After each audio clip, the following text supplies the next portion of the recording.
what is today? February 5th, 2017.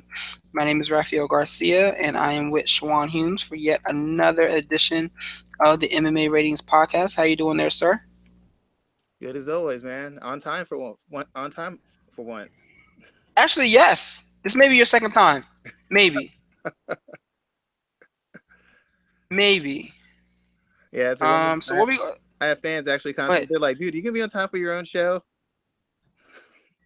Basically, man, it is life happens. Yeah, Life happens, right? yeah. Can't do nothing. Can't do much about it.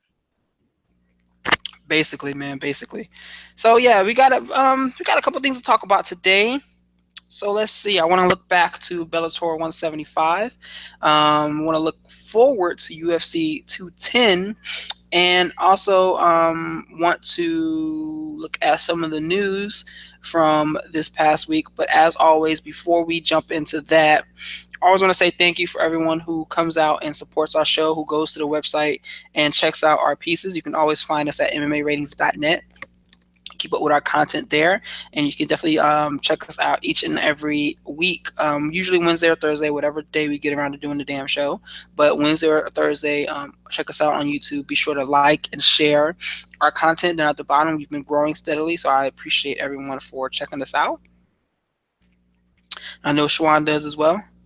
Yep, always appreciative of anybody and everybody who checks out what we have to say. Like I said, we do it because we have a passion for it, but we also do it for you guys. So please support and if you have any sort of things you want us to talk about, let us know. We're here for you guys. Definitely here for you. So with that in mind, let's go ahead and jump right into Bellator 175, where we saw the long-awaited, and I'm using that in air quotes, rematch between King Mo and Quentin Rampage Jackson, where King Mo walked out with the decision victory, winning 2 of 3 rounds. What was your initial thoughts on this fight there, sir? Initially, based on I was talking to Mo about it, and it kind of went a little bit differently than the team expected. They expected Jackson to kind of press a little bit, try to cut the cage off on Mo, which would give him opportunities to kind of box him, counter him, hit the jab, step around him, turn him so he couldn't set his feet. And instead, Jackson kind of backed up. He backed up to the fence to help him with the takedowns and to kind of give him a chance to put his weight onto Mo. And that kind of threw him off a little bit. But we had spent some time discussing the fact that Jackson wasn't going to be in shape. He wasn't going to be able to chase. That's what I told him. I was like, he's not going to be able to chase you. His feet are slow. He's coming in almost 50 pounds heavier than he usually does, and he's not going to be able to chase you. He knows the takedown's going to be there, so he's going to sit back and try to counter you as you come in, and that's pretty much what happened. But initially, the thought was that he was going to press, so it took him a little bit to adjust when Rampage wasn't coming out after him and was instead sitting back and waiting for Mo to come in on him. And did the outcome really surprise you much? Were you kind of excited to see what you saw?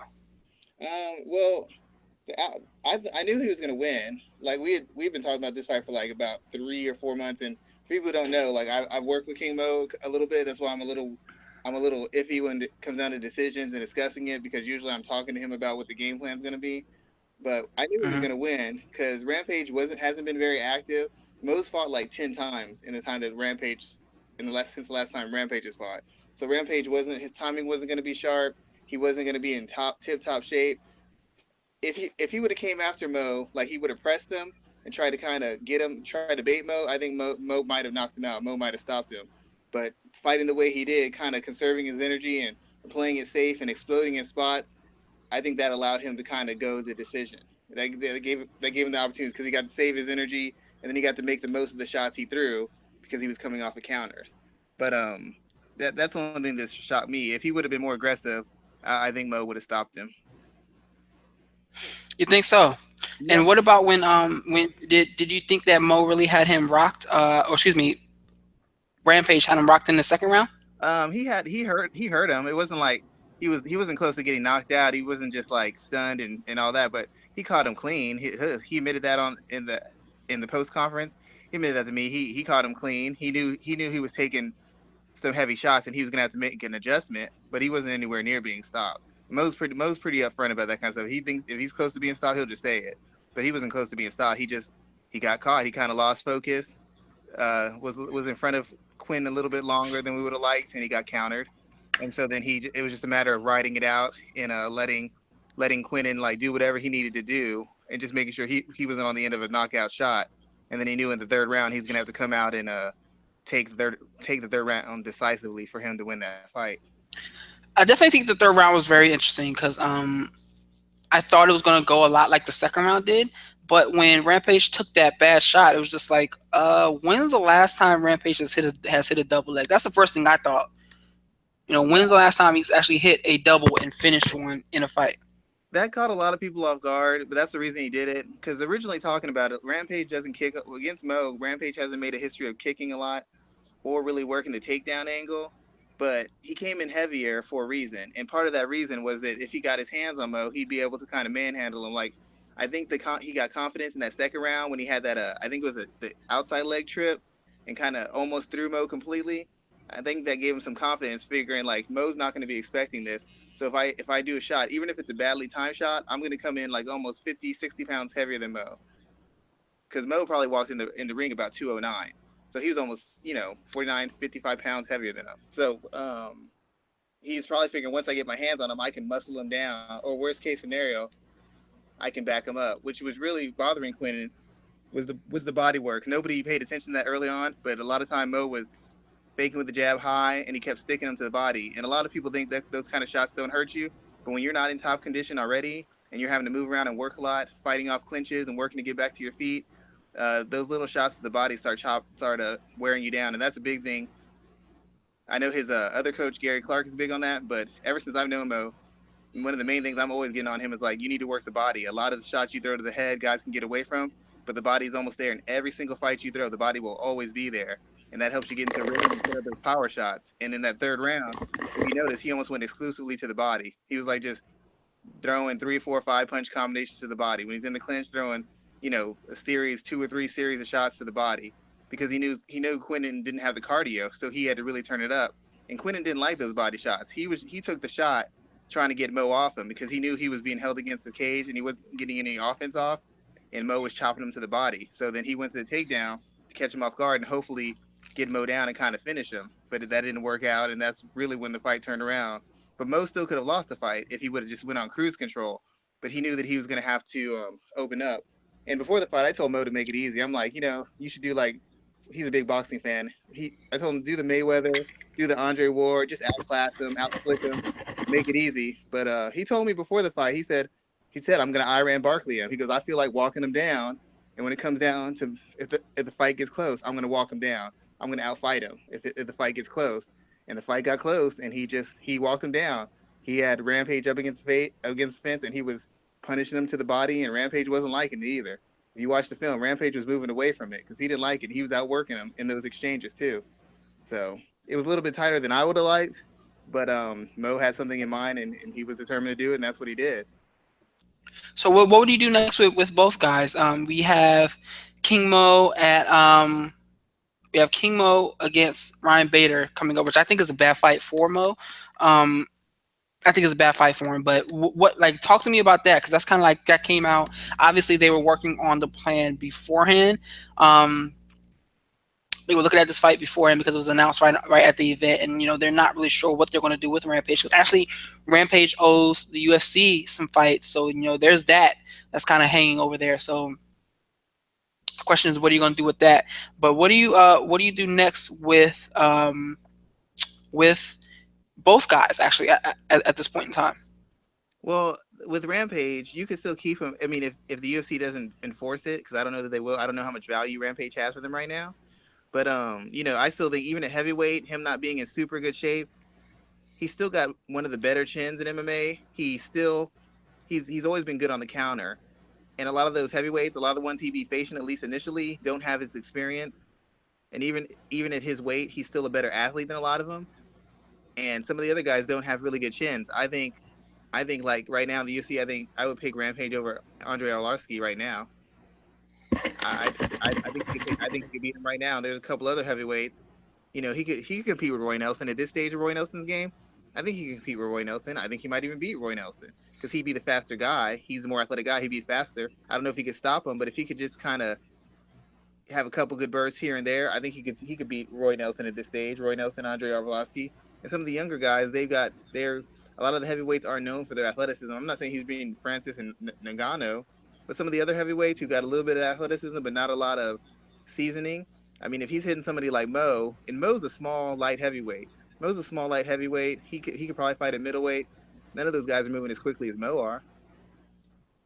So there's a better chance he gets to those guys, better chance he lands those shots. And Rampage, even though he hasn't fought a heavyweight a lot or at all the light heavyweights he's fought, the bigger names he's fought, all those guys hit hard enough to knock out heavyweights. So I think he could handle the power of the lower level guys he'd be facing, or even some of the upper level guys he'd be facing in the UFC right now. If Bellator keeps him, I mean, the Bellator's heavyweight division isn't particularly long, so there's a lot of guys that you can match him up with fights. And as we know, Rampage has some drawing power still. And this last performance he had wasn't a bad one at all. You know, he had his moments. He won the second round, and he also fought Ishii a couple months ago and he beat him. So it makes Rampage look pretty good. So they could still sell him as a guy staying at heavyweight, fighting other heavyweights. As far as Mo, he's going to be fighting Ryan Bader. A lot of people are telling me that's a bad matchup.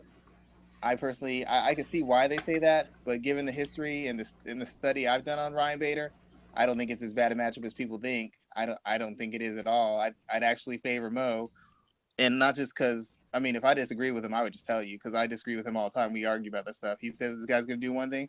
I say, no way in hell. He's doing another thing, and we'll argue about it. He can, because I'm just giving suggestions. I'm part of the camp. I'm not the final word. But I tell them what I think. They either believe me or not. And it's the same thing with the Rampage fight. I was like, Rampage is going for a takedown. Well, he would never go for a takedown on the caliber of a wrestler Mo. I said, he's going to go for a takedown. He needs a win. He wants this win. He's going for a takedown. And so when he went for it, Mo was ready for it. But Mo was like, he was surprised by it. And I was like, let me send this message we had with this discussion we had 3 months ago. Right here, I said he's going for a takedown. It didn't surprise me at all. So we have disagreements on it. But I personally think, from what I've seen of Bader, I think I already know how Bader's going to fight Mo. I already got it right in my head. I just got to get some tape study over it to really figure it out. But I personally think Mo's going to beat him. And I think Mo can stop him. Rampage has got one of the better chins in MMA. Ryan Bader does not. And he has a bad habit of walking into counters. That's always been it. Watch the film. Just watch it. He does. I mean, that's definitely why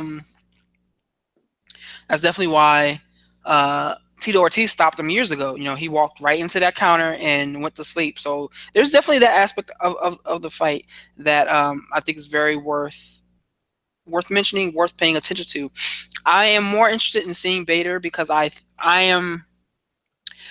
feel like he's extremely motivated right now, and listening to what he's been saying when it comes to the interviews and about how he was let go by the UFC. I mean, he was on a run. Yeah, he always has faltered against those top tier opponents. That's mostly where he, if guys 1 through 5 is where he always kind of falls apart, and that's understandable because you got to be a special caliber to get to that top group. So I'm really interested in seeing what it's like for him in Bellator now, if he really has kind of gotten this breath of fresh air and is the fighter that everyone is expecting him to be.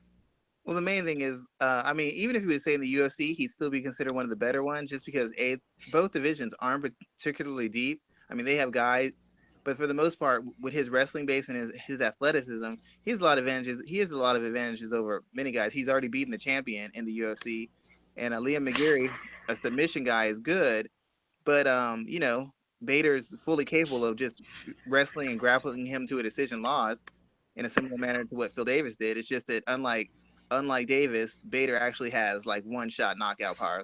Bader can put somebody away if he gets him in the right spot. So it's a great opportunity for him.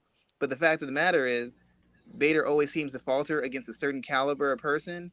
And and in my standing right now, I still, even though Mo lost to Phil Davis by decision, I would still say Mo's one of the better light heavyweights in the world as far as like activity and wins, as far as the best wins he could get outside of the UFC. And usually this is the kind of guy that Bader doesn't win against. Bader usually wins against guys he has a clear wrestling advantage over, and he has a clear athleticism advantage over. He's faster than Phil Davis. He hits harder. He's a better wrestler.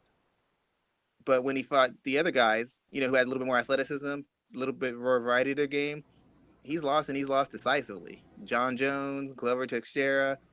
I tend to believe Mo's in that caliber. The good thing for Ryan Bader is, given the division being so thin and him still being a new name, whether he wins or if he wins, he's in the driver's seat.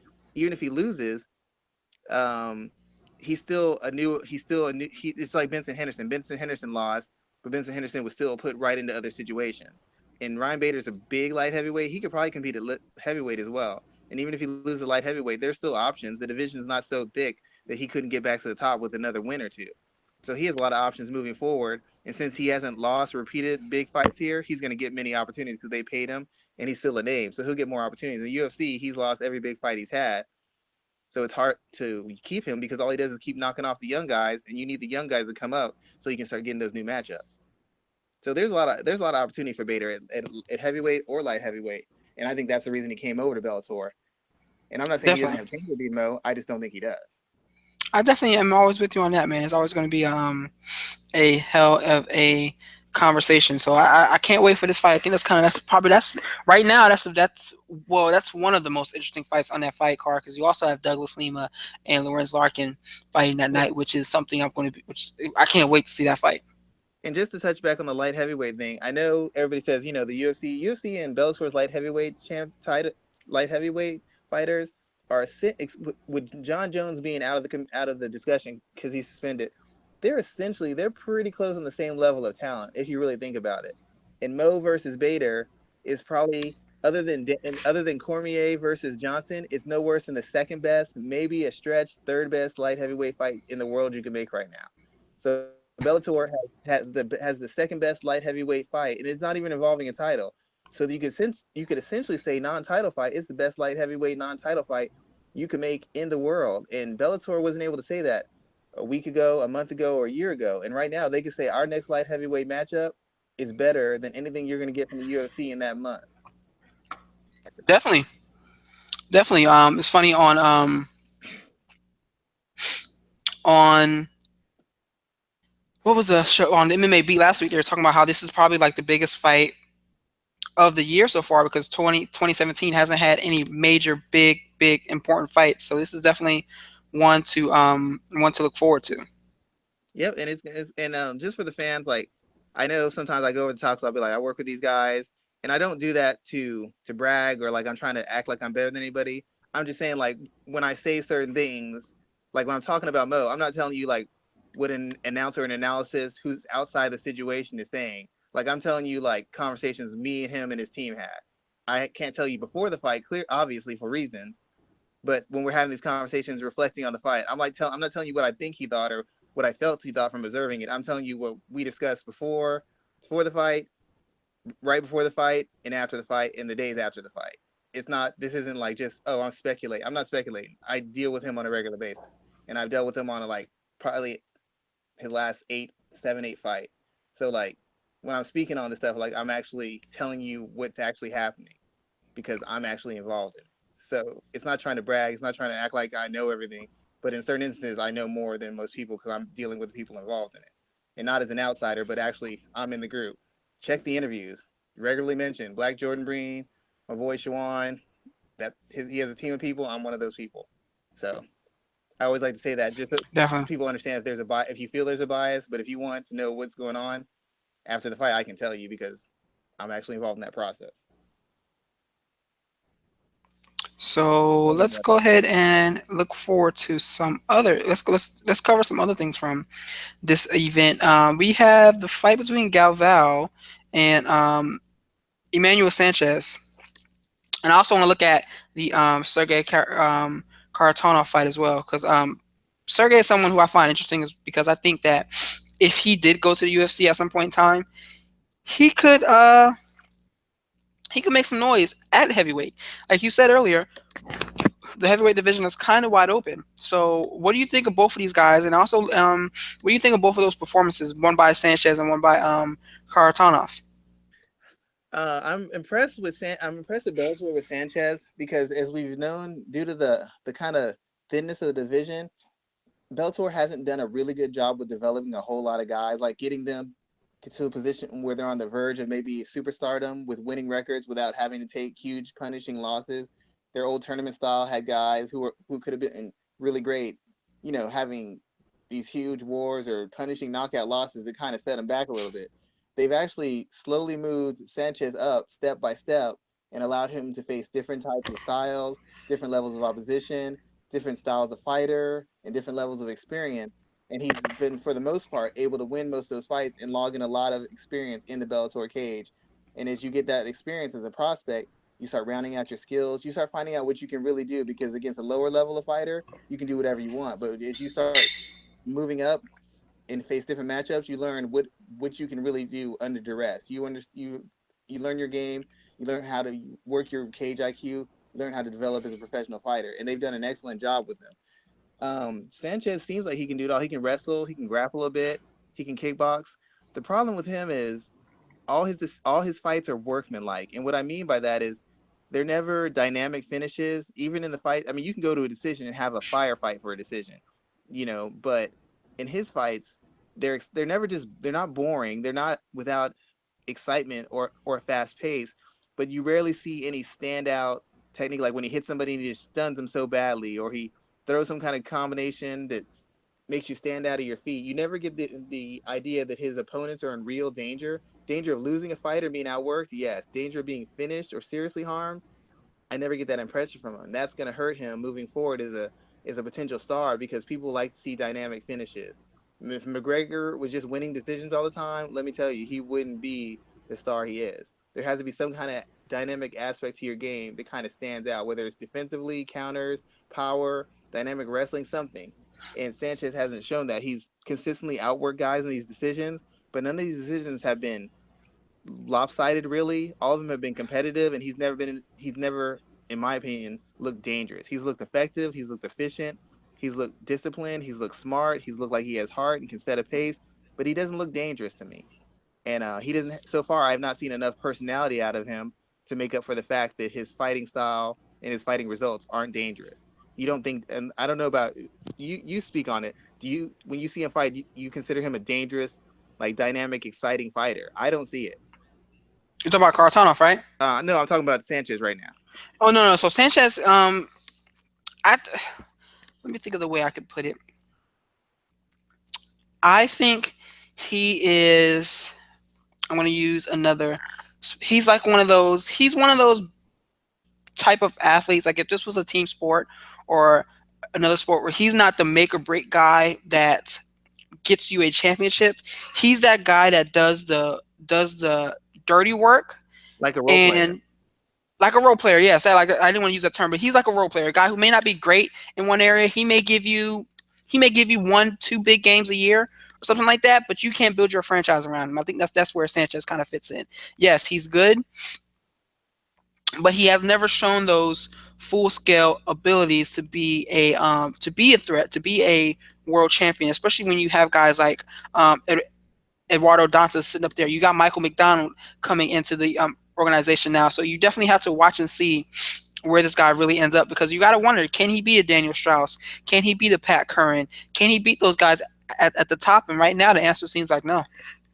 Yeah, the problem with his style is one of those styles where as long as he can maintain a lead or he can keep it close, he's fine. But he doesn't ever have those moments where if a fight's tight, where he can make that dynamic takedown, which will win you the round, or hit you with that left hook or high kick that'll just put your lights out. He can eke by you, he Hmm. can out hustle you, but he can't make a definitive statement. And I believe he's the kind of fighter that if he goes down 2 rounds, he doesn't have the he doesn't have the finishing ability and the dynamic athletic ability to turn a fight around if he's losing it. I don't expect to see him finish somebody late in the third round or late in the fifth round if he gets to a title fight. He's got all this requisite skills and experience. He's kind of like a Sergio Pettis.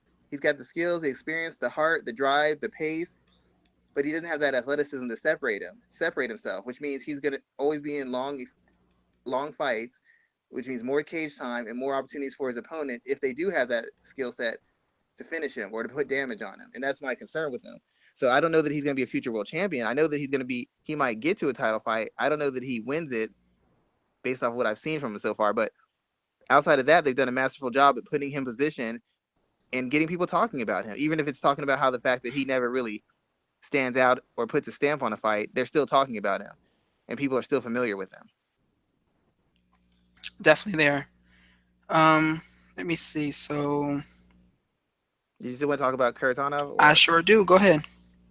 Kharitonov? I know a lot of people don't like Chase Gormley, and he doesn't look like an athletic heavyweight. But just from watching him fight, that dude can fight. Just because he doesn't look like a ripped up heavyweight or he doesn't have a lot of big names on his resume, that doesn't mean the dude can't fight. I know I'm not saying he's on the level of a Francis and Ngannou or Derek Lewis, but if you really look at their records, they haven't beaten guys or really faced guys who not just had a resume of experience and accomplishment, but guys who had physical toughness to get through a couple of tough spots. I mean, when Ngannou fought Arlovsky, the first time he touched him, Arlovsky fell down. Not disrespecting Andre, but let's face it, his chin has never been a strong point, and at this point, it's a liability more than anything else. And Derek Lewis has been pushed to and extended by guys who are on 3 or 4 fight losing streaks or guys who never really accomplished a whole lot in MMA because he has certain holes in his game. So when Kharitonov beat Gormley, that was a good win to me because Gormley didn't lay down. He came out with a good game plan. He was using fakes. He was moving. He established his jab. He was throwing a wide range of kicks to the head and body to offset Kharitonov's balance, so he couldn't counter him. He couldn't get his own jab going and cut the cage off on him effectively. And if that first round would have ended before it did, or ended at the completion, he would have won the first round. He outworked him. He was out hustling him and throwing more variety and more volume. The thing with Kharitonov is Kharitonov has a chin, which is why it was so shocking that he got knocked out, even at this late stage of his game. And he's got some of the better hands as far as heavyweight MMA fighters go. He's comfortable punching with somebody in exchange. He doesn't wait till you get done. He'll punch with you. He can throw all the shots. He can throw the jab, the straight right, the uppercut, the cross, the hook. He works the body and the head, and he's pretty good at establishing a baseline of pressure and slowly amping it up until he can cut the cage off on you and finish you. I think that's what he did to Arlovsky when they fought in the Strikeforce Grand Prix. So he put on a good performance. He took some shots. He got in a little bit of difficult spot, but eventually his pressure got through to Gormley. He cut him off. He hit him with that cross and that uppercut. And even though that seems like two basic shots he threw, 90% of heavyweights don't have the shot selection, the control, or the awareness to land those shots that clean on somebody with even competent defense. And Gormley was showing competent defense in his setups and his footwork and his movement. So even though he's not a big name, that guy can fight. And Kharitonov scored one of the cleanest and actually most technical knockouts you'll see from a heavyweight. You're used to those big lumbering overhand rights or sweeping left hooks or right hooks. When's the last time you've seen a heavyweight actually throw that clean a shot and follow it up perfectly? That right cross and then boom, uppercut on the chin, perfect. Lights out, walk off home run kind of knockout. You don't see that very often. Where would he fit in within the heavyweight division in the UFC? I mean, to be honest, he'd have to be a top 10 heavyweight as long as his chin holds up and he's paying enough attention to his defense and working his jab so his chin isn't just right up there. I still believe when he got knocked out by the guy, he thought it was going to be easy work and he walked right into a big shot. Not taking anything away, but I think if he would have taken that seriously, you'd have seen a lot more of what you saw tonight. He's got better hands than 90% of the guys in heavyweight MMA, including the UFC. He's got enough of a chin where he can take good shots, and physically he's durable enough where he can take good shots. I'd say he at a stretch, maybe a 7. He might even be a top 5 heavyweight. I think right now, given the way Travis Brown's been fighting, I think he could beat Travis Brown. I think if he fought Derek Lewis before Derek Lewis was able to get off on him effectively with his strikes, I think he could put some work in on Derek Lewis because he's got sharper hands in him. Derek Lewis isn't used to people coming to meet him, and he's not used to guys punching in combination. I don't think you've seen a guy fight Derek Lewis who's punching in combination yet. I don't know that he gets past in Ngannou because Ngannou has that power and he's such a better athlete, and Kharitonov's on his way down. But I know that Kharitonov would be the toughest and most offensively skilled guy he's faced as far as a guy who's willing to actually apply their offense and not look to give him that respect in that space, which is what a lot of guys do. They're so fearful of his athleticism and his strength, they back away from him. They don't want to take a chance on being countered or getting any exchanges. Kharitonov will take that chance. I'll tell you this, Ngannou would have to work harder than he's had to work in his last 3 or 4 fights in a row. and guys like Roy Nelson at this stage, I think he could beat a Roy Nelson at this stage. Roy Nelson, Andre Arlovsky, Overeem probably would get him at this point. Mark Hunt, depending on the Hunt we see, would still have enough to get him at this stage.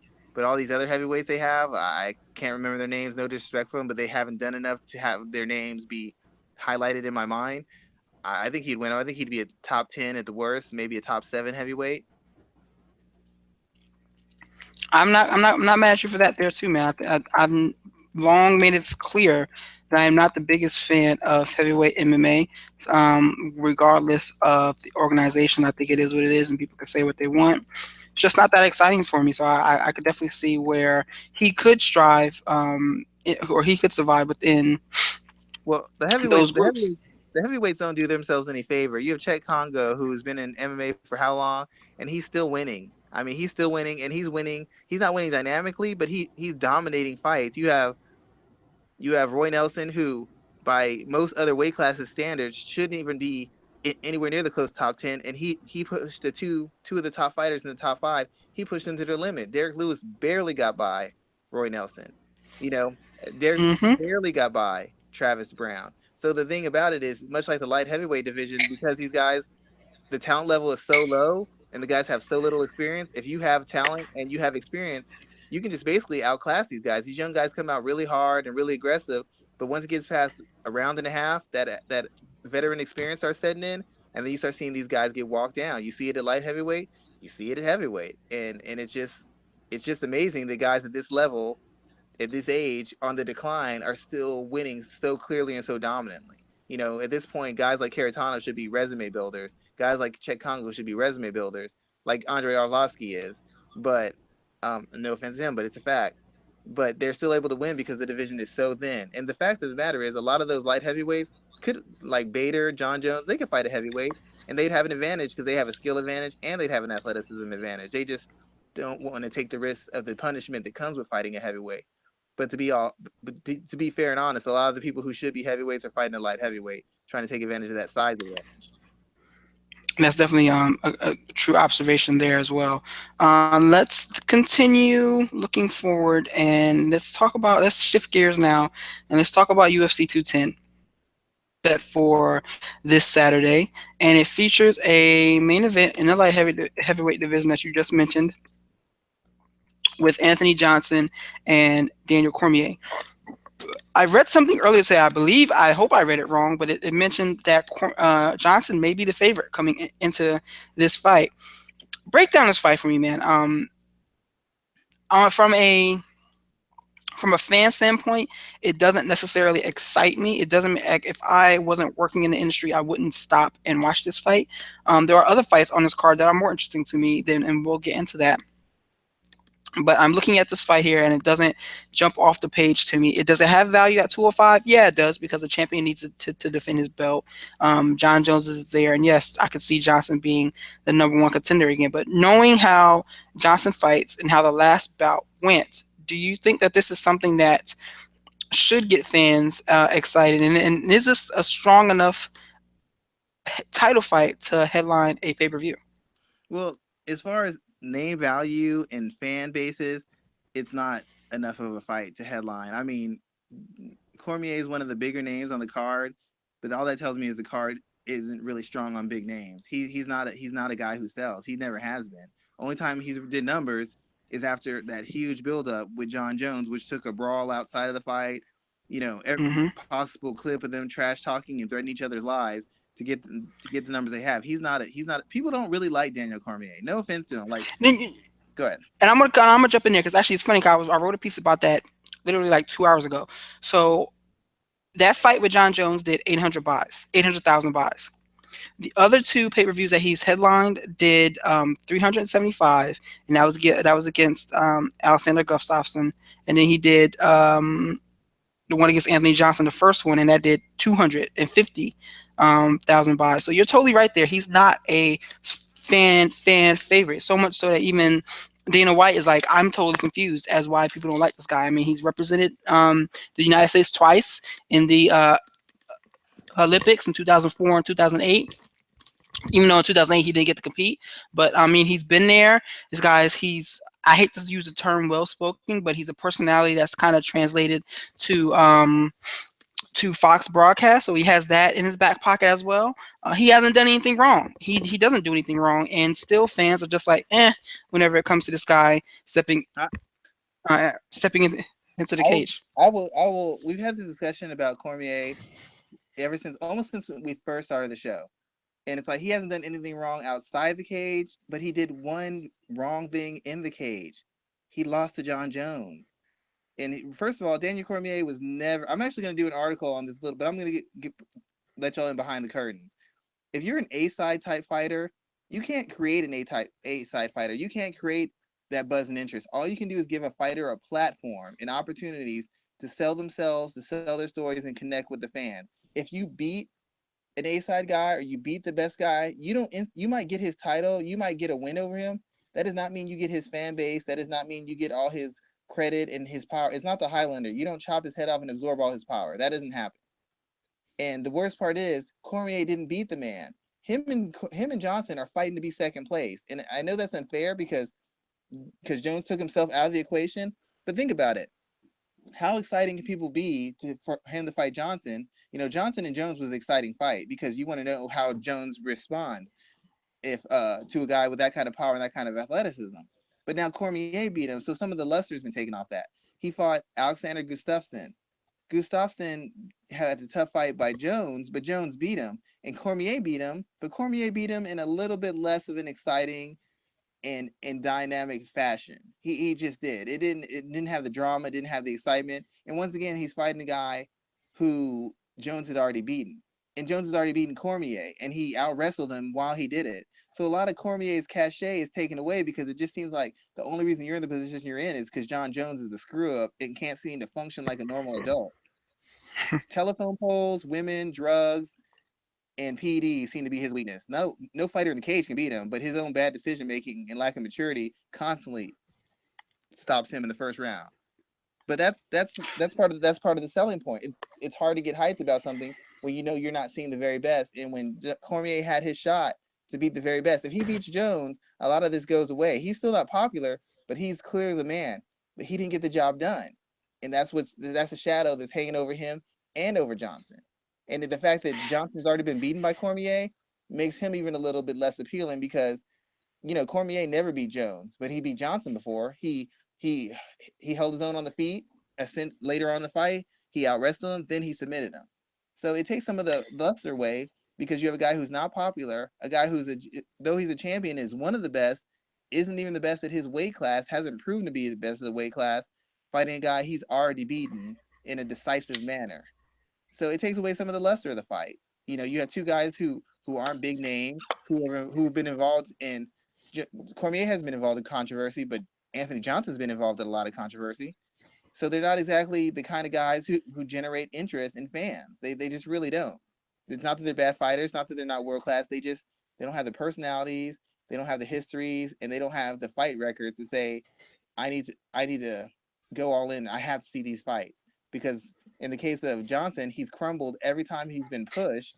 In the case of Cormier, the one time he had to establish his greatness as the man, he lost. He lost to Jones. And if you look at his Olympic career, he never got the medals either. So it's kind of, I know this might seem harsh, but it might seem like kind of a pattern as a guy who's never been the best. He's been one of the best. He's never been the best. And MMA is just another example of that. So there's a couple of different things that you said there. One, I want to look at this. What needs to happen in this main event to make both of these guys, kind of blossom out into their own thing? Like, we don't know when Jones is coming back. We speculate it'll be sometime this year, but we don't know what he'll look like. So, like, let's not focus on him for a second. What needs to happen at UFC 210 on Saturday? What needs to be the headline when all this is said and done to allow the winner to be a big name? In my opinion, I think it's Johnson needs to get like a highlight reel knockout, what he's been doing in the past, putting guys to sleep and putting them to sleep in highlight reel fashion. Can that happen? Yes. Is it likely? I'm not too sure, but what do you think needs to happen for one of these guys to become a major star? For Johnson to have any chance, to be any bigger as a star, he first of all he has to win the fight. That's going to require him to show a little bit more grit and a little bit more poise than he's ever shown. As extended, he's lost by rear naked choke at least 3 times. Oh no, 4 times. Rich Clemente beat him. Josh Koscheck submitted him. I think Vitor Belfort submitted him, and Daniel Cormier submitted him. And what do all those fights have in common? He lost to better grapplers / better wrestlers. And once those guys extended the fight, he faded. Johnson is a counter fighter, but he's good when he controls the pace. When you're afraid of his power, when you start reaching for takedowns and forcing takedowns, and you throwing wild shots to keep him off you, what I call the don't hit me punches, when you throw punches so the guy won't throw a punch back at you, that kind of stuff. But when he faces guys who have the mental toughness and the discipline to approach him with deliberate, controlled offense and timely takedowns, and they start grinding on him, they start pushing him, he always seems to find a way out of it. And that's been the problem. He hasn't ever fought through a truly tough spot. Every time he's been put in a dangerous position, he seems to find a way to lose. Every time. I've never seen a situation where he's been put in a dangerous situation and he's worked a way out of it. I can't find the fight. And I'm not even exaggerating. I'm serious. You find me the fight where he was close to being finished and he found a way out of it, I will apologize to you. I've never seen it. Every time he's been close to being finished, he has been finished. So he's got to show some grit in those spots. Even if he loses by knockout or something, for him not to mentally crumble and get finished when somebody gets him close to a submission or starts working him over would do huge things for his resume. But the second thing he needs to do to win the fight is show some poise. Like power punchers, they always figure my power is an eraser, so I can load up on a shot. If I land a big shot early, I'm just one step from finishing somebody. So I don't have to be disciplined. I don't have to be careful. That's the mistake he made against Cormier. That's the worst thing that happened. He landed that big overhand right off that jab, and then he started going for the finish. He can't do that. He's got to use his footwork, his defensive wrestling, and he's got to actually use his jab and feint. He's got to feint Cormier, get Cormier to react to him, and then counter that reaction. He's got to get Cormier to lift his hands up. When he lifts his hands, kick to the body. Or when he lifts his hands, time it, and when he drops them, hit him with the right, hit him with the hook.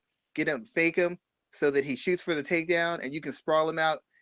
You can sprawl him out, start landing hammer fists, start landing elbows. You're trying to control his movement with the threat of your power and the threat of your explosiveness, but that requires a certain kind of discipline, patience, and cardio that Anthony Johnson has never shown. He'd have to do those things for him to win the fight, because if he doesn't win the fight, his chance of being a huge superstar are slim to none. And I know you don't want to mention it, but if Jones comes back and somehow Cormier loses and they put Johnson against them, all people are going to remember is that Johnson has lost against everybody who's a better grappler and better wrestler than him, and he's been finished every time he's been put in a tough spot. And there's no way you figure a guy of Jones's caliber won't put him in at least one tough spot.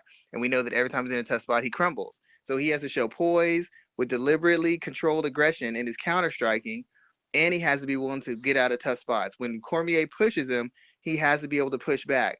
In the first round, second, as long as it goes, he's going to be put in some kind of danger. He's going to have a pace forced on him, and he's going to have to be able to fight through that and put Cormier and fight back in those spots. And he has not fought back. All his KO wins, all his huge wins are like one punch shots, 1 round, early second round, or a guy running from him. When guys push back on him, he pushes. When guys draw a line in the sand and say enough's enough, he tends to fold. And he's got to get past it for him to have any chance of being a superstar.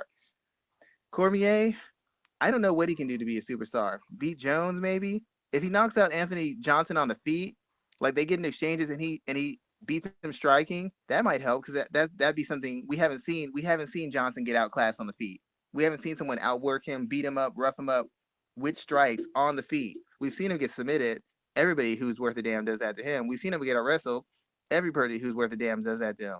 But to see him actually out-slicked and out-fought on the feet, that would be impressive. That'd be a new wrinkle. That'd be a new wrinkle in Cormier's arsenal to fight with a guy with that kind of power and that kind of crisp counter striking ability. For him to outwork him on the feet or stop him on the feet, that would be impressive. That being said, it's not going to make him a star because people don't like Cormier. They just don't. He comes across as, he's a good guy, I've heard, but he comes across as kind of smug, kind of a know-it-all, and he talks really tough for a guy who lost to the best guy. I've heard fans tell me this. They're like, he talks about how he loves breaking guys, and I saw this dude break. I saw him break against Jones, and now he's talking about how tough he is and embrace the grind. But when you were put in the bad spot, you quit too. Like, you didn't quit, but you weren't trying to win the fight anymore. So it kind of rings a little false. If he had a decision win over Jones, it'd carry a little bit more weight. But he doesn't have a win over Jones. He has a loss and a decisive one to Jones, and it affects his credibility. The fact that he has a title that he couldn't earn himself affects his credibility. Yeah, it definitely does. It definitely does there. Um, do you think Jones is kind of just sitting in the background, just waiting for this, waiting like in like just waiting? I'm very concerned about him. I'm wondering, I'm not a fan of guys who take time off, but um, I'm wondering what he's going to look like when he comes back into the cage and has to deal with one of these two guys. While I'm not saying I don't think he can win the fight, but I'm just not happy with where he is right now. Especially, he's still relatively young. So he's supposed to be at the event this weekend. Do you think that win or lose, they bring him into the cage and kind of put him in that position where, hey, you're coming back and you're facing the champion right out the gate, or does he take a tune-up match? If I was him and his team, I take a tune-up match. I said it. Rousey should have done it. I say it every time they have these guys and just want to put them in with a killer. I know you want to get the bottom line, but let's not throw away a star person because we're trying to prove some kind of point. The thing about it is when you're out that long, and I don't know Jones's habits. Given what he said about what he used to do training before, I don't know if this long has helped him out. Maybe it has, maybe it hasn't. But I would give him a tune-up fight. And the main thing about it is even if Jones comes back and he loses to one of these guys, they're not going to get full credit for it because they didn't beat him when he was in his stride. When he was in his stride, Anthony Johnson didn't earn a shot at him. And when he was in his stride, Daniel Cormier got outworked and roughed up and manhandled by him. Those are facts. We can't change the reality of it. It's still fresh in people's minds. So even if he comes back and he loses, people are gonna question. It's gonna be more about Jon Jones, just like when Ronda Rousey lost. What about Ronda? What about Ronda? Nobody gave a damn about Amanda Nunes. They want to know what was wrong with Ronda. Jon Jones is one of these guys when he comes back. All we're gonna ask is what's wrong with Jon Jones, or if Jon never would have gotten that trouble, he never would lose to these kind of guys because he dominated these kind of guys. The best thing that they can hope for is to have a great fight, and to really just hope that Jones comes back because there's not like I said, the division's not particularly thick, and there's just not a whole lot of guys who you can keep running at Cormier. And all the guys you're running at him are guys who could not beat Jones. So all he's doing is beating guys up that Jones beat up in an easier, a more dominant fashion, which doesn't help the new champion. If he would have one shot at Gustafsson, wow, man, maybe we got something. But he went life or death with him. That Definitely doesn't help did. his argument. And you're trying to make statements that help your argument to say that I've closed this gap, I've improved. If you look at Cormier, actually, it seems like he's still getting older. He's not a young guy. He's not on the front end of his career or the middle. He's on the back end of it. It seems like Cormier doesn't take shots as well as he used to. I don't know if his cardio is as well as he used to. And he hasn't shown up. He's improved, but he hasn't shown the kind of huge jumps in strategy or technique like Jones showed when he was in his prime. So you have to wonder how much longer can Cormier keep this up? The age itself is a concern for me. The age and the fact that he's been in such tough fights, fight after fight after fight, very recently. You wonder when is that going to catch up to him? Father Time doesn't ever lose, and he's a lot closer to that point than Jones is. He's a lot closer than Johnson. I don't think he has much room for margin for error. So he needs to get these fights in and get them in quickly before he starts declining drastically. So, man, yeah, this is why I'm not honestly, I'm not a fan of either of the heavy divisions in mixed martial arts. I think that's just, I remember when 205 used to be the division to be in. They had so many big names there, and that's where the biggest fights were, and that's completely changed. I mean, you got guys like Wanderlei Silva about to come back. You got Shogun still out there. You still have Quinn out there. You have so many guys that are just hanging around who, yeah, they're big names, they're stars, it is what it is. They have crossover appeal, some of them, but this division is struggling right now. They're old. They're not in their athletic prime. Rampage Jackson, he went back to 205, he's fighting the same way he's fought. Now he's not improving it anymore. He's not making huge leaps and bounds, improvement in athleticism, preparation, or technique. Daniel Cormier's, is he really fighting that much different than he did when he fought Jones? Is he really fighting that much different than he fought Gustafsson? Is he really looking that much more athletic or dynamic? What changes can he make at this stage, this late in his career? I know he hasn't been in MMA that long, but he's been in wrestling for a long time. he's getting up there in age. There's not going to be a whole lot of new development. And the worst part is there's not a lot of fresh young guys who've shown themselves to be a step above for him to face. They're going to legitimize himself. Jones took how many fights for Jones to become the best? He had to fight a lot of fights. I don't know that Cormier is going to be around for another 2 years to stake his claim. And Johnson is younger, but how long has he been in? What kind of damage did he do to his body over the years making that welterweight cut? How's that affected him now? Exactly. People forget how many fights Jon Jones had to take before he got to that point. I remember him watching him fight Vladimir Matyushenko, Matt Hamill, all those guys back in the day. And it was a slow burn for him.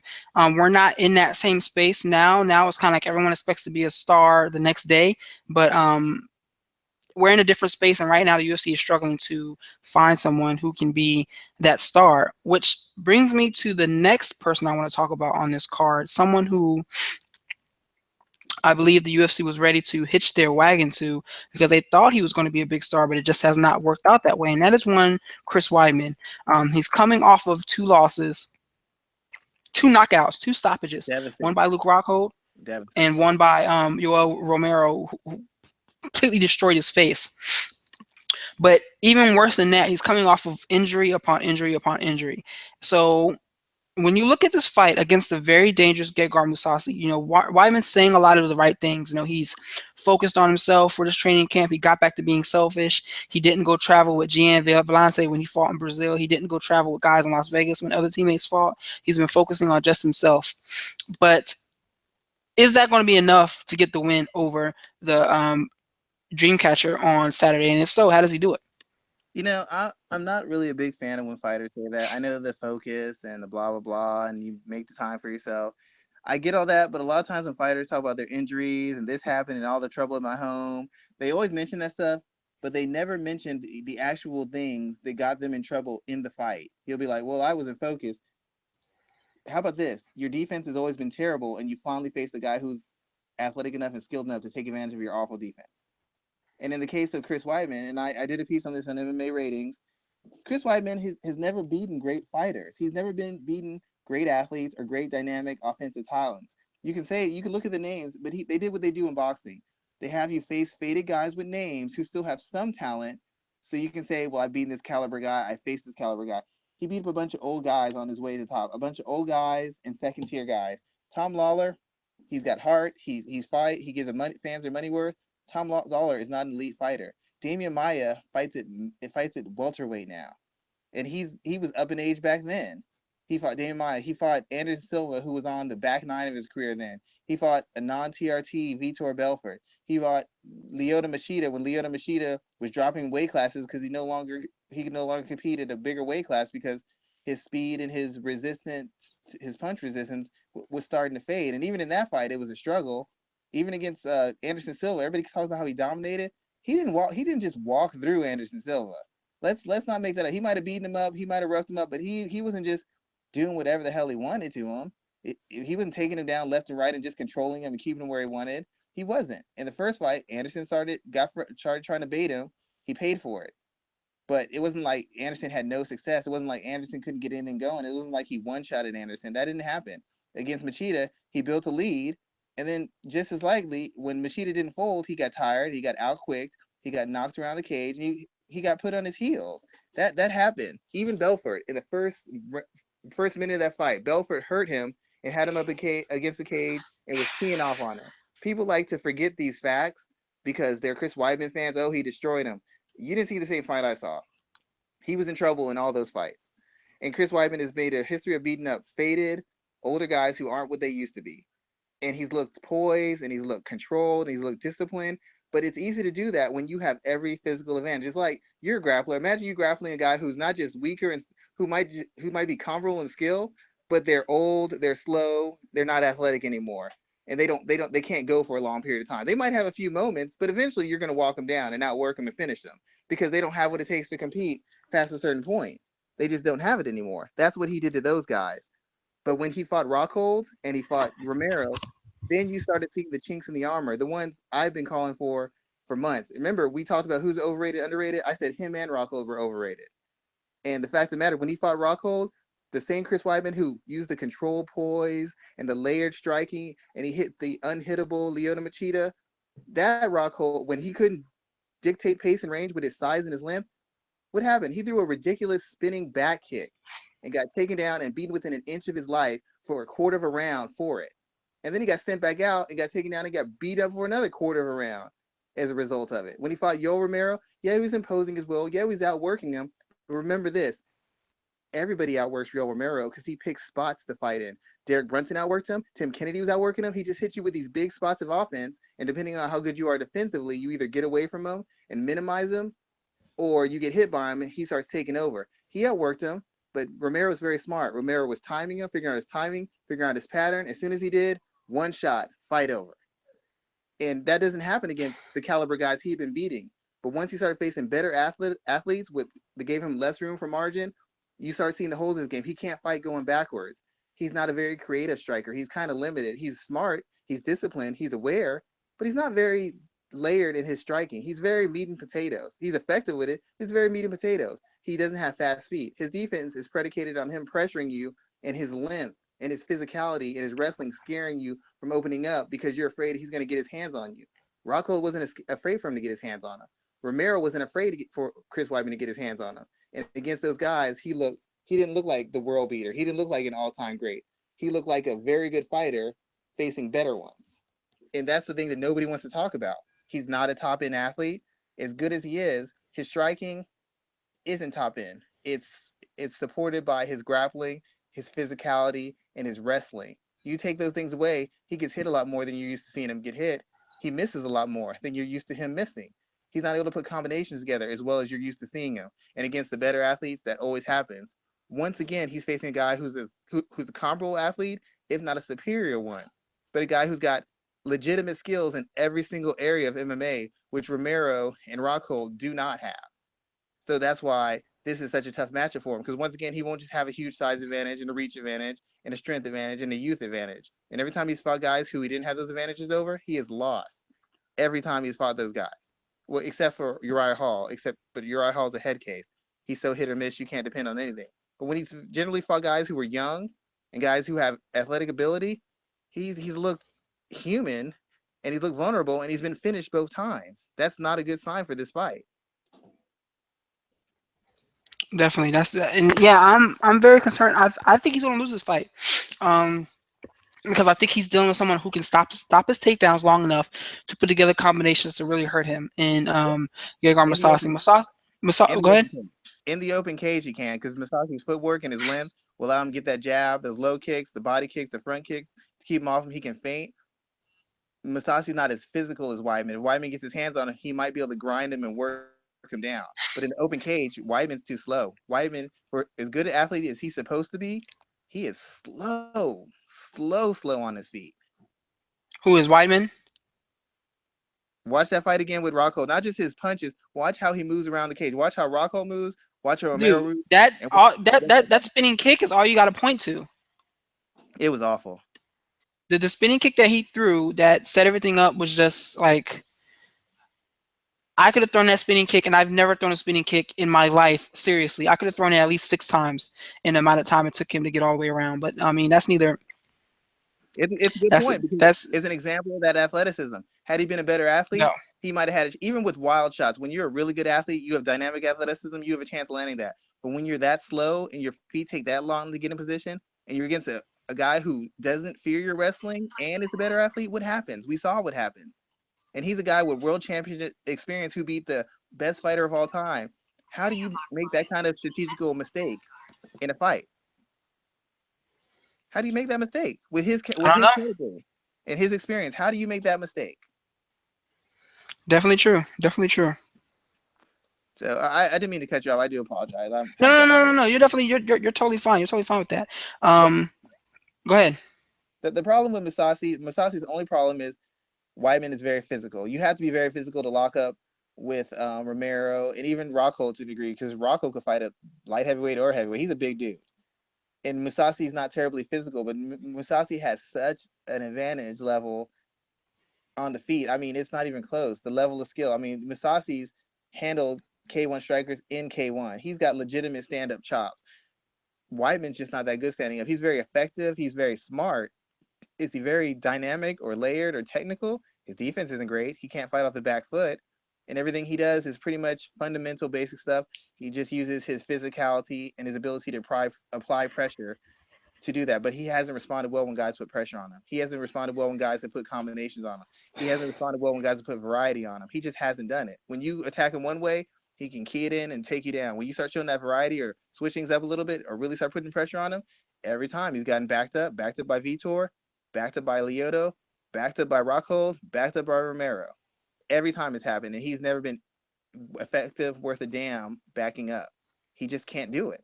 And that's going to be what Mousasi is most likely going to do, trying to hit him with the volume, hit him with the variations, and make him fight at a pace and make him work. And in the open cage, I don't think Weidman's going to be able to take him down and keep him down. Up against the cage, maybe, but getting him up against the cage is going to be really hard because Mousasi doesn't have slow feet. Mousasi has good footwork, and Mousasi has a better range of weapons he can use. So it's kind of like, how is Chris going to get this fight to win? He's going to have to walk through fire, and then he's going to have to really put it on Mousasi, unless Mousasi is totally checked out. But Mousasi's been on a mission. He wants to get paid. He wants some acclaim. He wants some notice. And Chris Weidman's already got his money. He's got his championship. He's got his new deal with the UFC. He's already got what Mousasi wants. And I think Mousasi's on a mission, and that doesn't spell good things for Mr. Weidman. It definitely doesn't. It definitely does, and I'm really concerned to see what this fight looks like and what it looks like at the end. I just hope that Chris's dad doesn't jump into the cage and have something else to say after his son drops another bout. There's another fight that's kind of caught my eye too. Can I ask you one question real quick about Weidman? Go ahead. Are you even like? He came off a really brutal knockout with Rocco because he got a beating before they stopped it. And that shot with Romero was just one big shot, but it was a hell of a shot because he was shooting while he got hit with that knee. Is there any concern for you that maybe they should like give him more time off? Because I mean, that's 2 back-to-back KO losses. Exactly. I mean, is there anybody concerned? And am I just being overly? I think so. And the worst thing about it is I feel like he's not doing. I don't know what his financial situation is like, and that athletes want to keep getting out there, keep getting back in to the realm of competition to try to get that win back. So I understand that point, but I don't know what his financial situation is like. But someone needs to kind of say, maybe we should look at an easier fight. Actually, that kind of is a great segue because if you listened to Ray Longo talk about him this past weekend on MMA Hour, he was dead serious and it was some of the things he said, and it was a breath of fresh air, but it also was concerning at the same time. He talked about the idea that Weidman plateaued at some point in time, and he didn't become, he wasn't growing the same way he was as a fighter, and that there were a lot of concerns that they were headed in the wrong direction, that they didn't expect things to get, they being the Sarah Longo fight team, they didn't expect things to get as bad as they have with Weidman right now. So, I mean, that tells you a whole lot right there. Well, what were they like? And no offense to these guys, because Longo's very good, he's very experienced, I get it.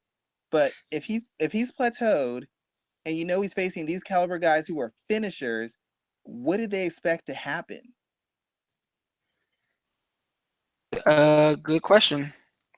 If I'm training you and I see you plateauing, and I know you're going up against the youngest, the most athletic, and the most comparable skilled guys, you face guys in their prime, and you haven't been beating those type of guys to get the title.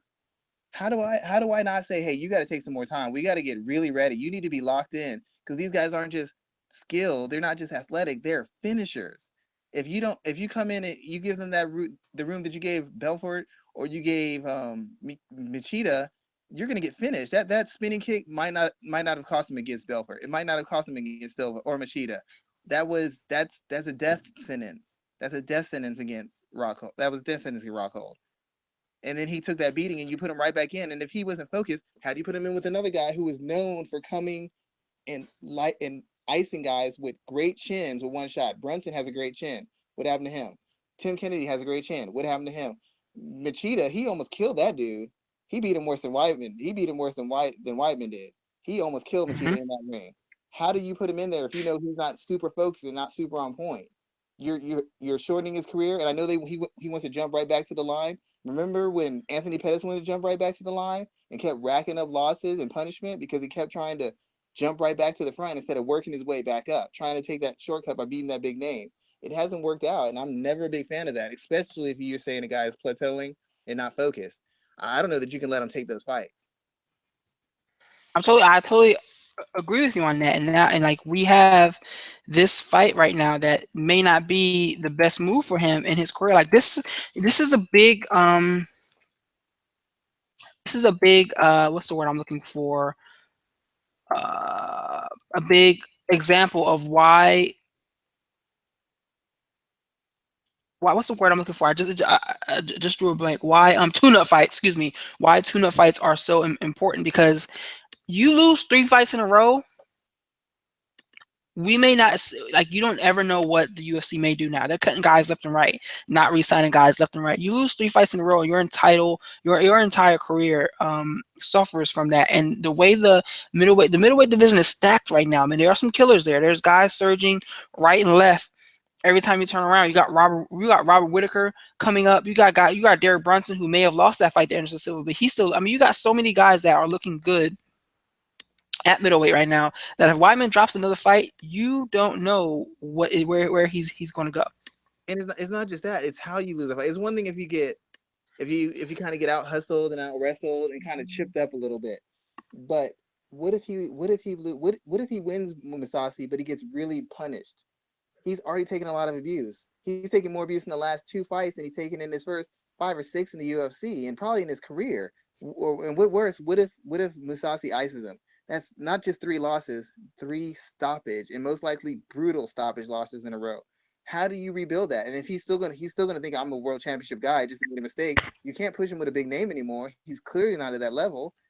And he would have lost to all 3 guys who were ahead of him, which essentially means he goes way to the back of the line. He's got to literally work his way all the way back up because he's lost to every other contender there. And Jacare wouldn't want to fight him. I'm not fighting you. Are you nuts? I beat Mousasi. What am I fighting you for? I mean, if it works, it works. But that doesn't mean it's, even if he beats him, it's no less risky. And it's a big chance to take because if he loses 3 in a row at middleweight, I don't know if I want to see him at light heavyweight. What do you do with him? And if they cut him, what other organization is going to take him for big money when you're coming off of 3 consecutive stoppage losses? He's not that big a name. Mm-hmm. He's not that popular. He's a good fighter, but he's not popular like that. He don't bring in ratings like that.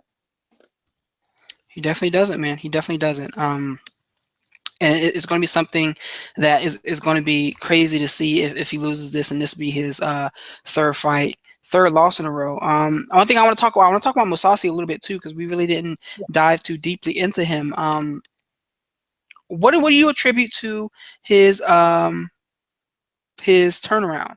Mousasi has the same problem that a lot of fighters have. Masvidal has, and it's like one of those fights where if he's not, in my opinion, if he feels like he's not getting beaten up, he doesn't feel like he's losing. A lot of fighters do that. Me personally, I've never been a fighter, but when I spar people, if the guy's not really touching me up, I'm like, oh, well, I'm winning the round. If we were scoring around, I'm winning it. But you're not doing enough to win the round.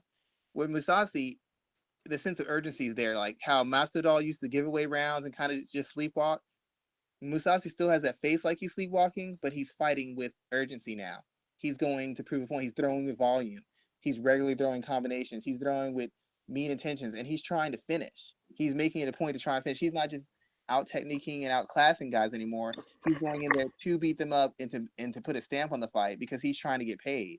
He's trying to make himself stand out as possible, and close decision wins aren't cutting it. So he's showing out there trying to put it into guys and turn fights around dramatically. And that's been the biggest, it's just been a mentality switch. Instead of playing it slow, playing control, slowly chipping away at guys, he's coming out there looking for problems. He's not figuring out the problems as they come. He's looking to cause a problem. And that's the biggest difference to me. His skill set, he's getting better still. The wrestling's got a lot better, especially the defensive wrestling.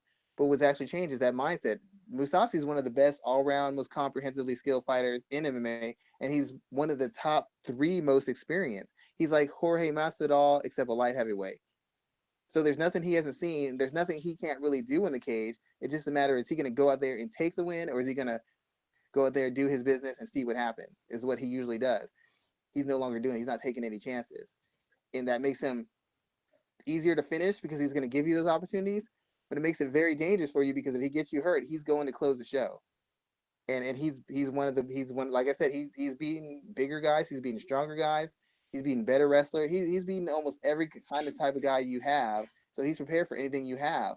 The thing is, like I said, the urgency. Is the urgency there? Is he going to go out there and take the fight, or is he just going to try and just outclass you. Because sometimes it's not about. It's like Stephen Wright always says. Sometimes you just can't outclass and technique somebody. Sometimes you got to go and take the win.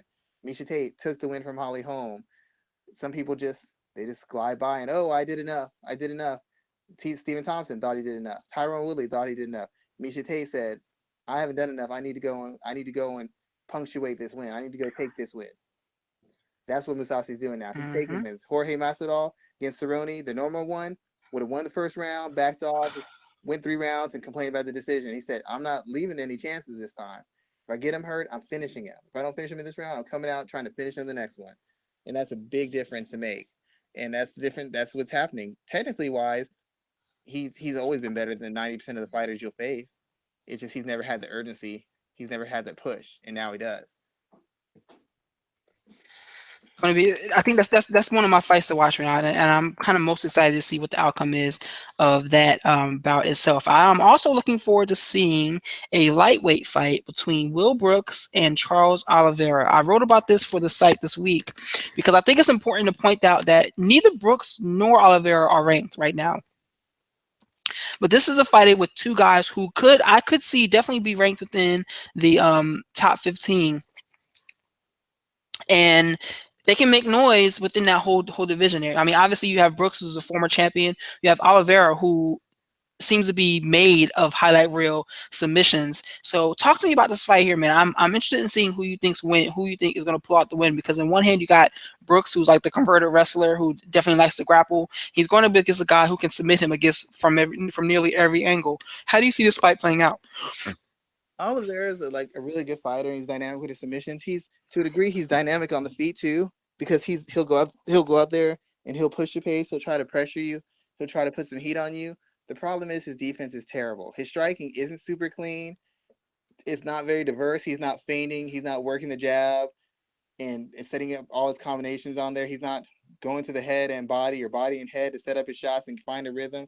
He's really straightforward, and he comes out with explosiveness and aggression, and he essentially tries to put shots on you and overwhelm you with that. The problem with that is when you have bad defense, that means you're running into shots. And he's a guy who doesn't take a good shot as it is now. Frankie Edgar is not a power puncher, and Frankie Edgar had him on skates. I don't care what Frankie Edgar did to whoever he knocked out with one shot. That doesn't impress me. Frankie Edgar is not a power puncher. You don't land 1,000 punches a fight and not put somebody on their ass once and tell me you hit with real power. He doesn't. Sorry. And he had that dude on skates. Oliveira can come out there and jump on Brooks because Brooks is good at long range. Brooks isn't really good in the pocket. You can get Brooks in the pocket. Roy Pearson has some moments in the pocket. He's not comfortable there. He's not super sharp on his defense or his counters. So you can get to him in there. And if you can get clinches on him. The problem is Brooks is very good in the clinches. And that's where Oliveira likes to work too. But Oliveira is not going to be able to muscle him in the clinches. Oliveira is not going to be able to take Brooks down from the clinches. And I don't think Oliveira is going to be able to defend. He'll probably let Brooks take him down because he figures, oh, he takes him down, I can submit him. But Will Brooks hasn't often been submitted on the ground. First of all, he's a top tier athlete. So even when he's put in bad spots, he has the athleticism to work his way out, or just hold on, or explode his way out of bad spots on the ground, or bad submission hold, or when somebody's got a submission on him.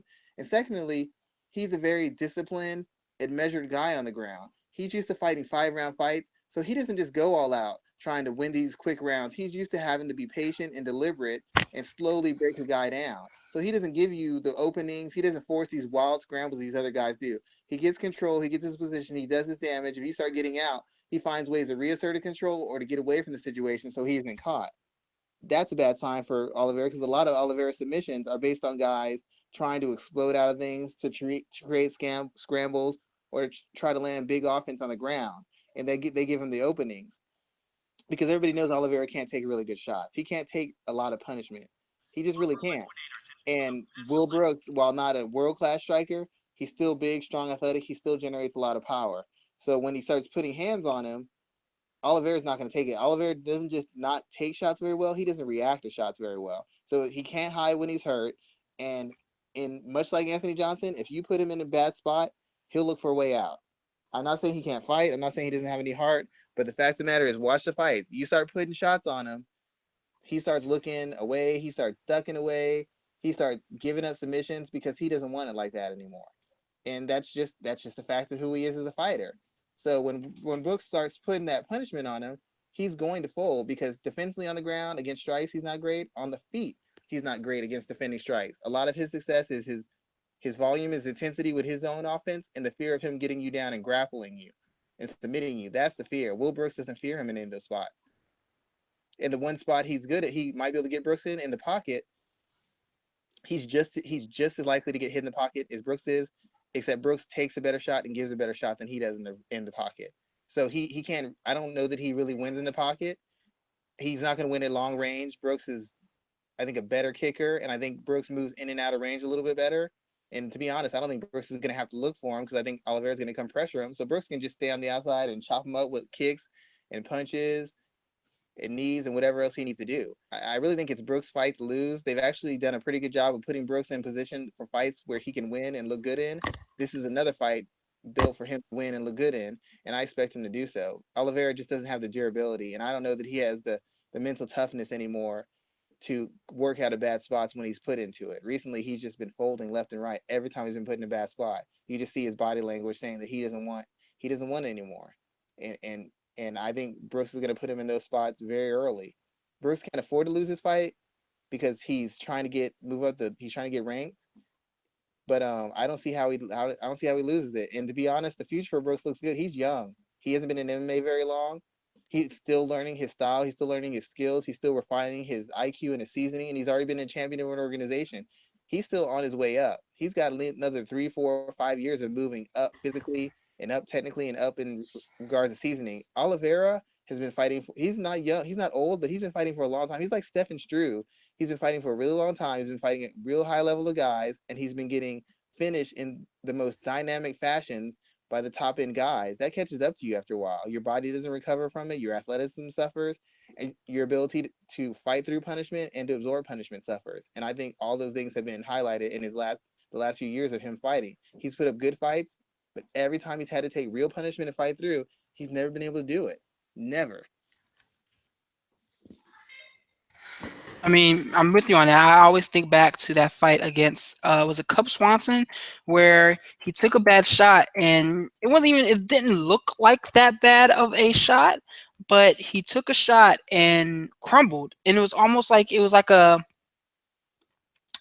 delayed crumbling as well too. And I remember watching that like, huh. Like it really just kind of stood out as like what happened there. It was like in slow motion. He's fighting, he's bouncing, he's moving around. He gets hit, he steps back, fight, bounces, moves around, and then just crumbles down to the mat. So I definitely see how you can point that out because it looked bad. It definitely looked bad, and I can see how that could be a problem in this weekend's fight. Just look at the Pettis fight. Pettis hadn't backed anybody up or really outlanded anybody on the feet, especially with the hands, in years. He didn't do it to Alvarez. He didn't do it to Rafael dos Anjos. He hadn't done it to anybody. He didn't do it to Holloway. He didn't do it to Barboza. But he was backing Oliveira up. He was hurting Oliveira. He was forcing Oliveira to take shots. He hadn't done that to anybody with the hands ever, really. And he was doing it to Oliveira. Oliveira just didn't want to engage him. He tried it, and when he started getting beat up, he started getting desperate. And Anthony Pettis isn't the biggest hitter. Kicks, yeah. But with his hands, he's not one of the biggest hitters in any division.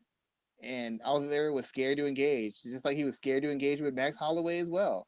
It's just a lot of suspicious innings, and we're not in there with him, so we can't say he just totally quit. But when you even have to ask the question, that's when guys need to start wondering about other careers or changing their fighting styles because they're no longer mentally built or physically built for the fight they want to have.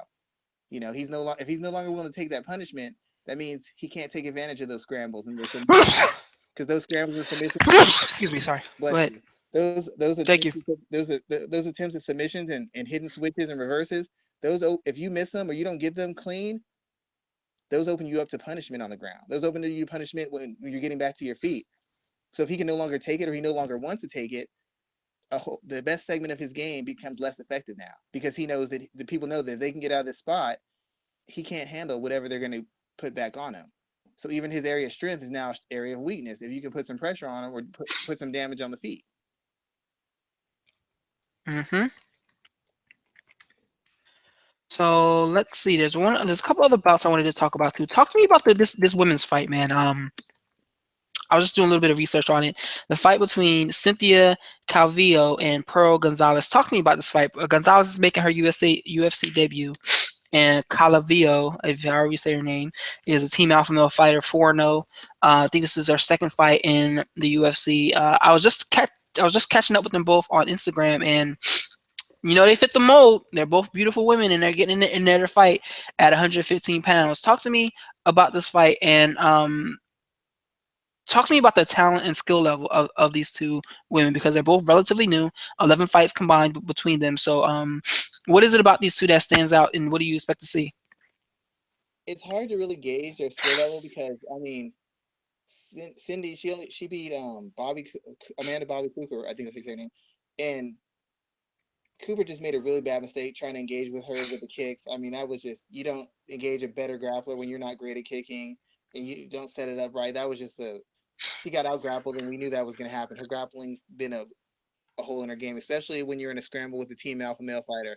Nobody wins scrambles or dominates scrambles as much as team alpha male fighters. I think if you watch the footage, I don't even know if they're capable of losing scrambles in a fight. I don't know if I've ever seen it. So it's really hard for me to gauge. And Pearl Gonzalez is the same with her. From what I understand, they're both similar fighters. It's just one might be a little bit bigger. In the case of Gonzalez, more physical, more of a damage. They might be comparable on every level from striking to grappling to wrestling. It's just, from my knowledge, Gonzalez is a little bit more durable, a little bit more physical, hits a little bit harder. The reason they're getting this spot, and it might be unpopular for me to say, is because they're attractive. And second of all, this is for you, Mr. Tyron Woodley. They're minorities, but you know why they're getting put on a main card? They're getting a lot of hype because their demographic supports combat sports. They're both. What do you mean by that? Let me. Ooh, what do you mean by that? The UFC has been trying to get into the Hispanic demographic. I mean, boxing. A lot of what makes boxing bigger, even for the black fighters, is when you're fighting a Hispanic fighter, because all the Hispanic fighters and their teammates, hey, you're gonna shut Mayweather up. Oh, you're gonna shut the slick, fast talking, power punching at black fighter down. It's like a nationalistic pride. They really back their fighters.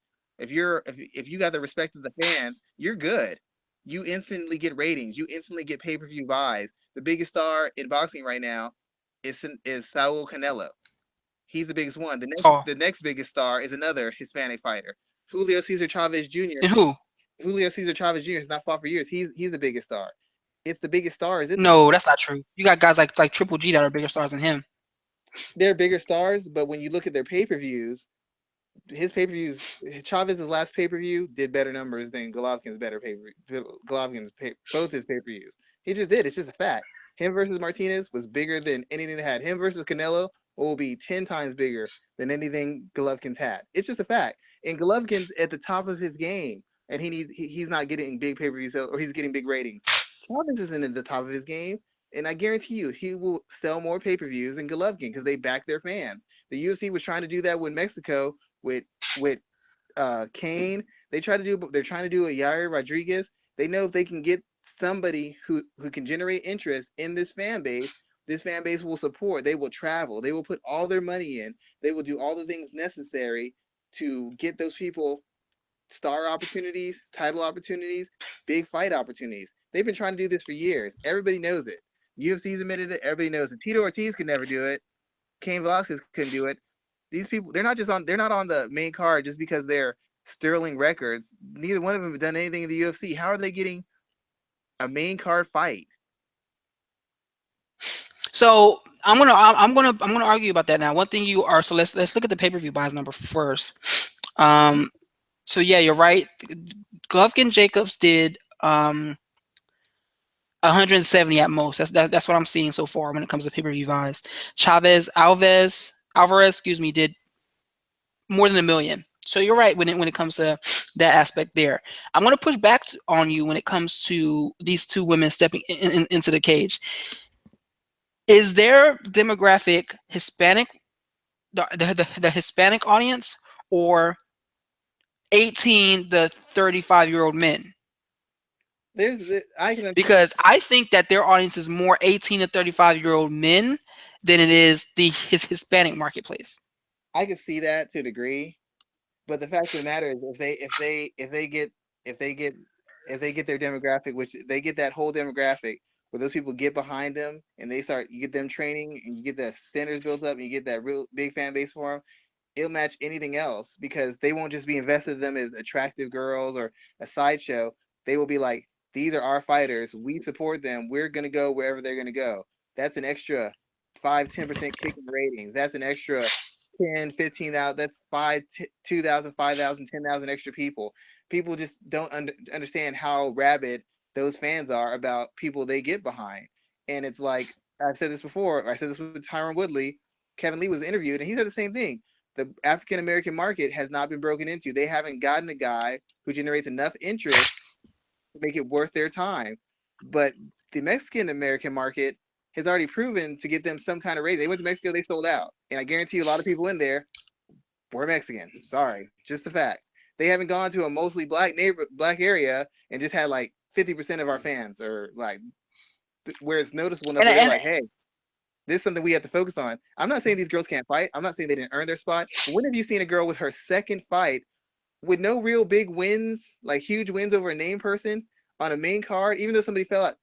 Calvillo was on a main card. Now she's on a second main card in a row. Conor McGregor didn't start out that high. Only person I can think of is Paige. Did she start on the main card? Potentially Paige. Would she started on the main card?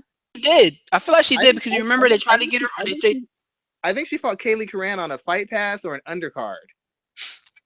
Let me look that up while She's on 2 main cards in the top 3 fights, 2 fights in a row, and she's only won 1 fight ever in the UFC. And I'm telling you, I think a lot of that deals with. I think more of that deals with, and I hate to say, you're right. There are 2 strong demographics here. There's definitely the Hispanic marketplace where combat sports. I mean, it's soccer and boxing. Soccer, boxing. Well, I'll probably flip that when it comes to Mexico. It's boxing, soccer, then baseball. Everywhere else, it's probably soccer, boxing, then baseball, depending on where you go within the Latin marketplace. So yes, that aspect of the sport is definitely bigger. I think the UFC probably placed them more on the fact that they are attractive women, as opposed to if this fight would have been in Mexico or somewhere within the marketplace, they probably would have been the co-main event. Not even on the front. Like it could have been the 3rd fight down or something like that. Like they would be even higher than where they are now. But I think the reason why they are where they are in this marketplace in North America is because they are 2 fighters that male demographic is going to want to see and going to want to learn more about. I mean, either way, and it's not like they have. And sometimes I hate talking about this, but it's the truth when it comes to mixed martial arts, especially UFC. And I'm going to highlight this in with one other name in a second. When you look, either person wins, the UFC wins here. No matter, because they have someone that they can continue and turn around and market. Look at what they've been doing with Juliana Pena. Look at what they've been doing with Michelle Waterson. They completely flipped 180 on their message with Michelle. Yeah, that's true, but that's my point exactly. Michelle wasn't given these kind of spots. She had a more defined career. She was a former champion, for God's sake. She wasn't given no main card draw. Jessica Panay was on a nationally rated show, weekly show for almost how many months, and was a former champion. I don't remember her getting a main card spot either. Lauren Murphy was a former champion. She didn't get no main spot in her first shot out. That's reserved for like Ronda Rousey, Miesha Tate, Cyborg. I think that this deals more with the fact that they are attractive people. I mean, look at the Sage Northcutt. Michelle Waterson is attractive. She didn't get a main card. She is, but that was before. That was before the UFC switched ownership too, as well. You also got to look at that point, because the minute that they switched ownership, she was in the main event. Sage Northcutt and Mickey Gall fighting in a co-main event. I mean, think of this. Paige Van Zandt was an A side. She's a huge star. You're putting in 2 nobodies against each other. And I think a lot of that deals with the fact that they are both attractive women. I'm looking at the promotion for this fight, and I'm seeing these 2 more than I'm seeing Miles Jury, more than I'm seeing Will Brooks, more than I'm seeing Charles Oliveira. And this also kind of brings up another conversation point too, as well, with the fact that the UFC refuses to sign Tanya Evinger to a deal. She's sitting out there beating people left and right, and the fact that she's like a 34-year-old woman, she can't get a deal at all. I like Evanger. I like her a lot, but let's not pretend like she don't talk. She don't get a little reckless on the microphone in She these interviews. does. I Let's mean, not she says whatever the hell comes out of her mouth, and you got. I mean, who else isn't doing that right now? yeah, but there's an art form to it. Not everybody can get away with being a bad boy. Not everybody can get away with being a choir boy. You I mean, not everybody's gonna be a superstar. That's fact. You don't just get to be a star because you win. Winning justifies you being a star. It doesn't make you a star. There's lots of guys with win streaks. John Fitch was never a star. He won a lot. It does not make you a star. It justifies why you're getting paid the money you make and why you're getting the opportunities you get. If Sage Northcutt wins his tough fights, it just justifies all the stardom. Just like when Paige Van Zandt beat the brakes off Felice Herrig, it justified her being a star. It didn't make her a star. She was star. The wins just justified. It's like, well, how can you hate on Connor? He one shot at Aldo. How can you hate on Connor? He eliminated Eddie Alvarez. It didn't make him a star. It just justified why he gets all these opportunities because he always wins. But these girls, they're very attractive. I get that, and you know what? That is playing a big part in it. But I can't help but think that they see what's going on with boxing. You could have club fighters. There's club fighters with big fan bases. There's club fighters who can put in an extra 3,000 people just because they're of Mexican descent. There's people who are mid-level fighters who constantly get big name fights because they bring in a fan base. And that comes down to these girls haven't fought on a big enough platform to have a huge fan base. But there's one thing they have that could appeal to people who might not otherwise be concerned. There's one, and I've already said it, it's that demographic. The African American demographic, not so much. Some of these other Brazilian stars, they're not really stars with their own people. That's why they don't get these opportunities. If you can generate interest, look at Alex Grasso. Why was she on the main card when the Andrade fight and the Hill fight was the bigger fight? That was for a title shot. Why are they 5 fights down lower than Alex Grasso? Yeah, Alex Grasso is attractive, but it's that fan base.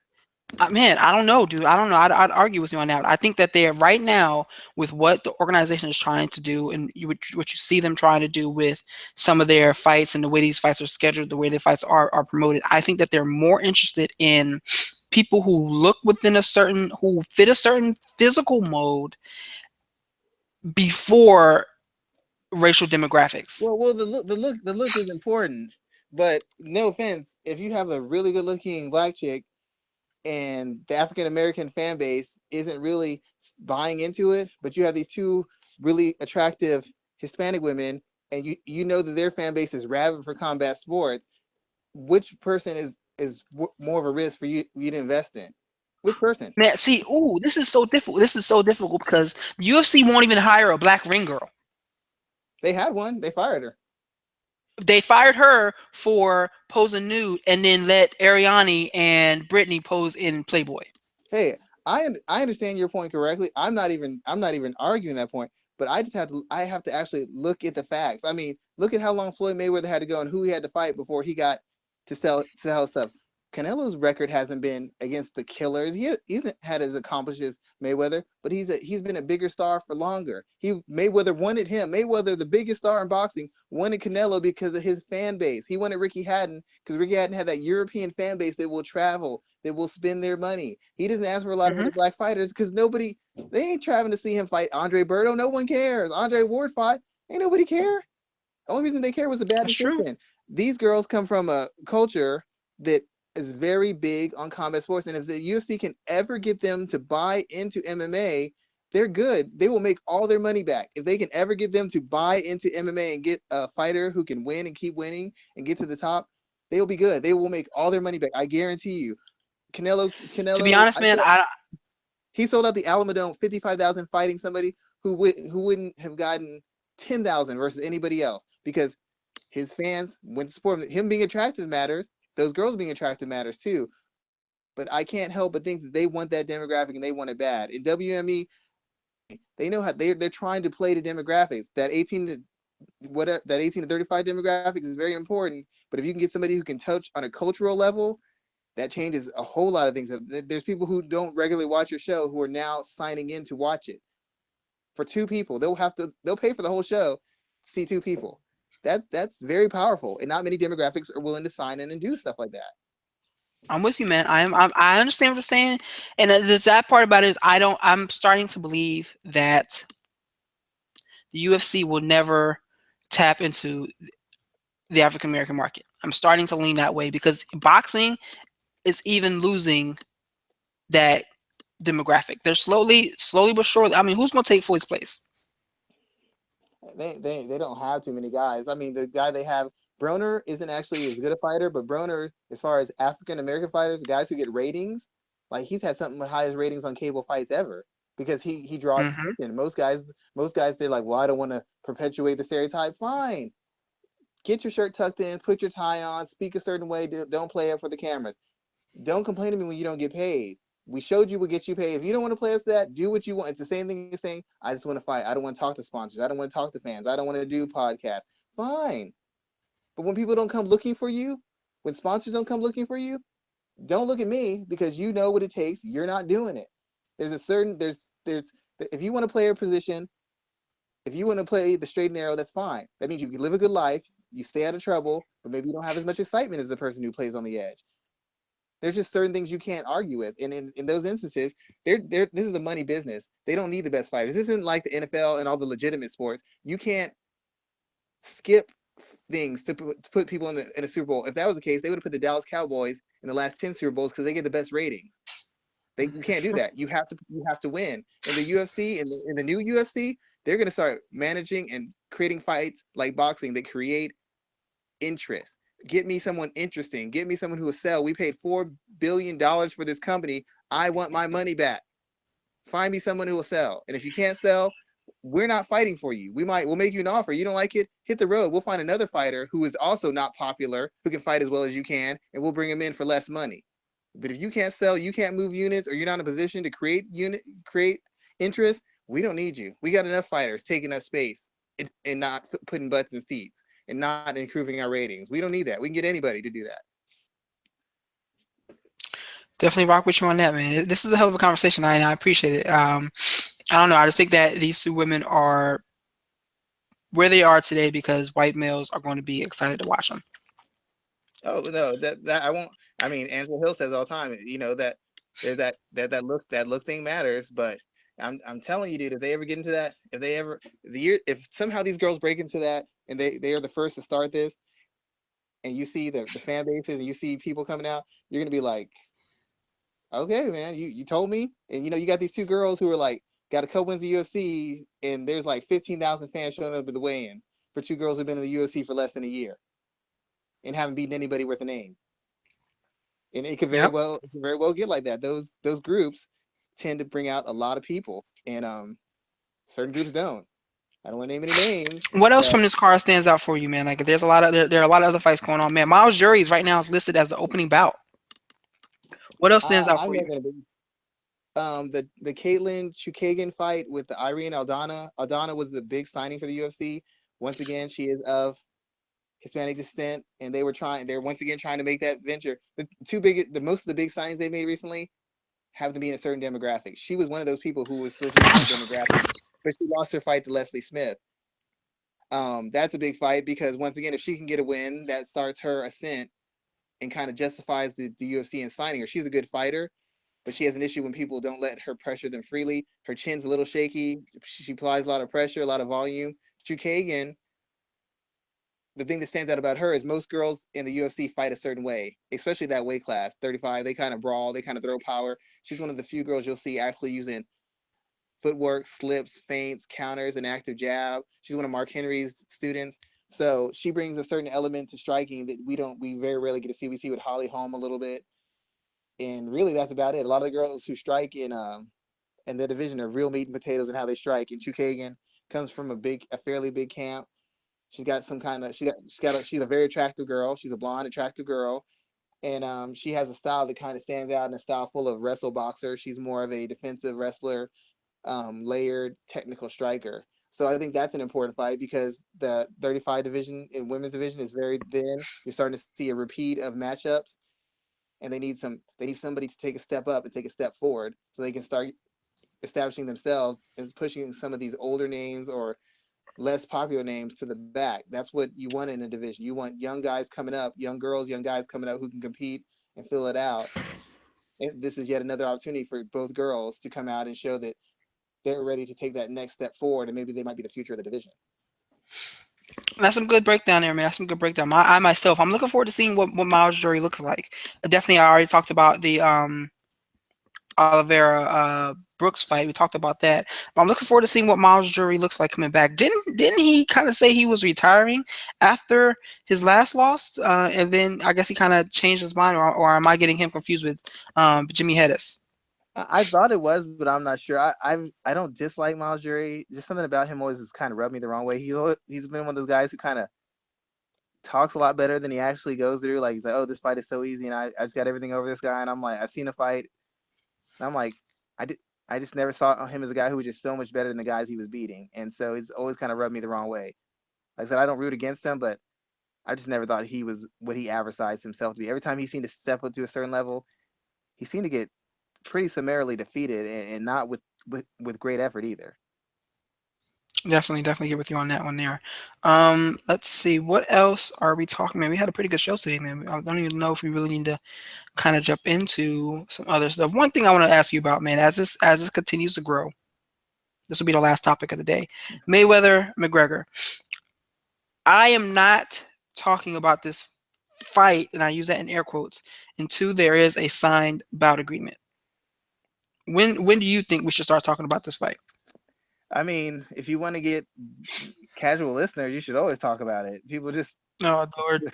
I mean, it's just sorry. It's, I mean, you put that if we put that on MMA ratings, we might hit 1 million the first day if we pretend like we had news on it. It'd be flooding it. This isn't a fight so much as it's an event, and it could be good for both parties. I mean, it's gonna get Conor paid, it's gonna get Floyd paid, it's gonna get the UFC paid, it's gonna get Floyd's box promotion paid, and it's gonna give fans something to look forward to. They're not looking forward to the fight. Everybody's gonna look forward to the event. And both combat sports, every sport needs big events, and money talks, and that's the most important thing is guys getting paid and opportunities being made for guys. These are short careers, whether you're a boxer or an MMA fighter, and you need to make the most of it. I think the fight's always worth talking about because regardless of whether this fight was on deck or not, people always talk about this person could be Floyd Mayweather. How many years have we been talking about Floyd Mayweather? Uriah Faber's talked about Floyd Mayweather. Ronda Rousey talking about Floyd Mayweather. Dominic Cruz talks about Floyd Mayweather. Half the MMA fighters grew up watching boxing, so half the guys they talk about are boxers. So I mean, it's something that always comes up. I mean, it's just something now that we have something concrete or something that's close to concrete that we can actually focus in on. And while everybody's just like you, they're sick of the talk. As soon as that fight gets signed, the stadium sells out, every pay-per-view sells out, and we're gonna have a bunch of Irishmen filling the United States to come see this fight if they have it here. I mean, it's just one of those events that even if it's not competitive, you want to say that you will be there. You know, if I can get a ticket, I go. I mean, who's gonna be there? Everybody's gonna be there. I mean, can you imagine? That's that's man. I don't even want to begin thinking about that. There's a guy on Twitter. I wrote a piece, I think last year, maybe around October last year. No, it was before that, like August, September, about why I think this fight is never going to happen. I think I put together 5 reasons why this fight would never happen. To this day, every time there's some kind of announcement about Floyd, any picture Mayweather sneezes and says, and McGregor says, "God bless you," anything, this guy, this troll, comes at me and basically just starts, doing classic troll things. And I think it's funny to this day, man. To this day, and once this fight gets made, I'm probably gonna have to buy this guy a steak dinner or something like that because he refuses to let it go.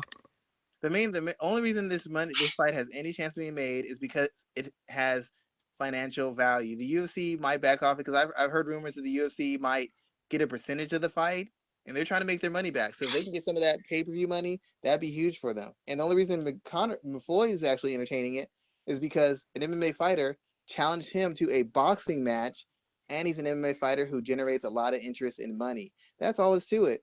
That fight could have any fight between an MMA fighter and a major boxer could have been had, but no fighter makes it worth the boxer's time. The boxer could make more money fighting another boxer than they could fight this MMA guy. The MMA guy could make more money fighting some other MMA guy than fighting a boxer. It's because of the show, the event, the personalities, and the characteristics of Mayweather and McGregor that make this possible, make this even a chance. The UFC sees the dollar signs. Dana White sees the dollar signs. Floyd sees the dollar signs. It's not just because they think it's competitive or it's such a meetup of styles. It's because of the money. So you just had somebody who has enough interest and generates enough money to make it worth Floyd's while to take this chance. Because if he loses, his whole boxing career is turned upside down. And everybody he's beat looks really bad on the back end of this. McGregor loses, it's what you expect. But if he gets knocked out, that's really bad for him because Mayweather hardly knocks anybody out.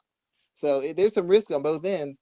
But when you're talking about 100, possibly $200 million paydays before pay-per-view and movie tickets that are going to be sold for this fight, you're talking about 200 million made before then. You can't turn that kind of money down. Even for an organization as big as Floyd or as big as the UFC, a couple $100 million right off the bat before you even start the event is a huge amount of money you can't afford to turn away. I'm with you on that, man. Let us know what you're working on for this week. We have a lot of things we're trying to, we're still trying to build MMA Ratings.net. We're definitely working on a lot of different stuff. What do you got coming up for this week? Of course, I already had the piece on the Chris Weidman, and kind of it's more focused on Chris Weidman and the kind of the ups and downs of his careers, and I kind of explain his style and why he has problems with certain kinds of fighters. It's like the conversation we had here, just more in depth. I go in more in depth with the Chukagan and Aldana fight.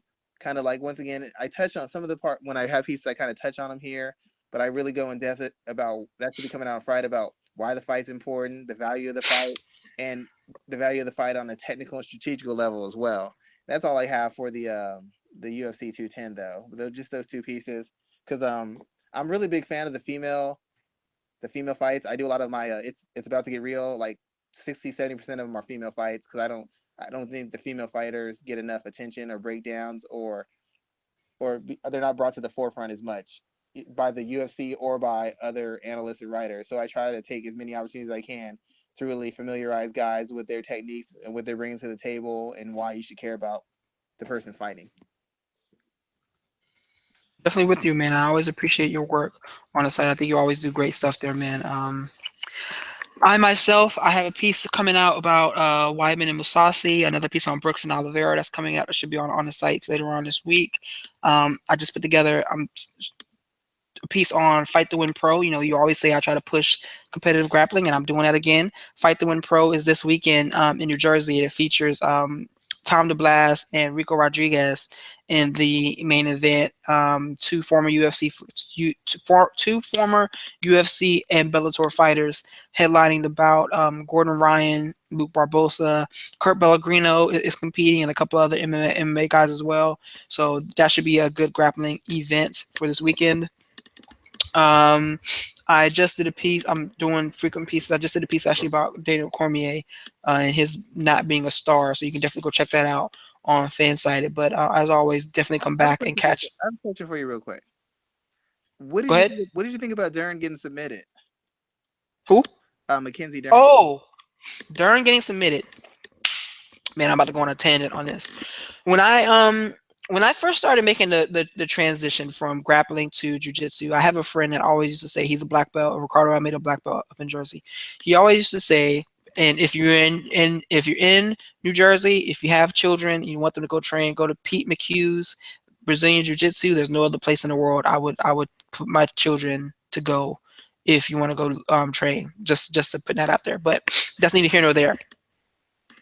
He and I used to have a conversation about the transition from grappling, like jiu-jitsu for jiu-jitsu's sake, even sport jiu-jitsu, to MMA, and how it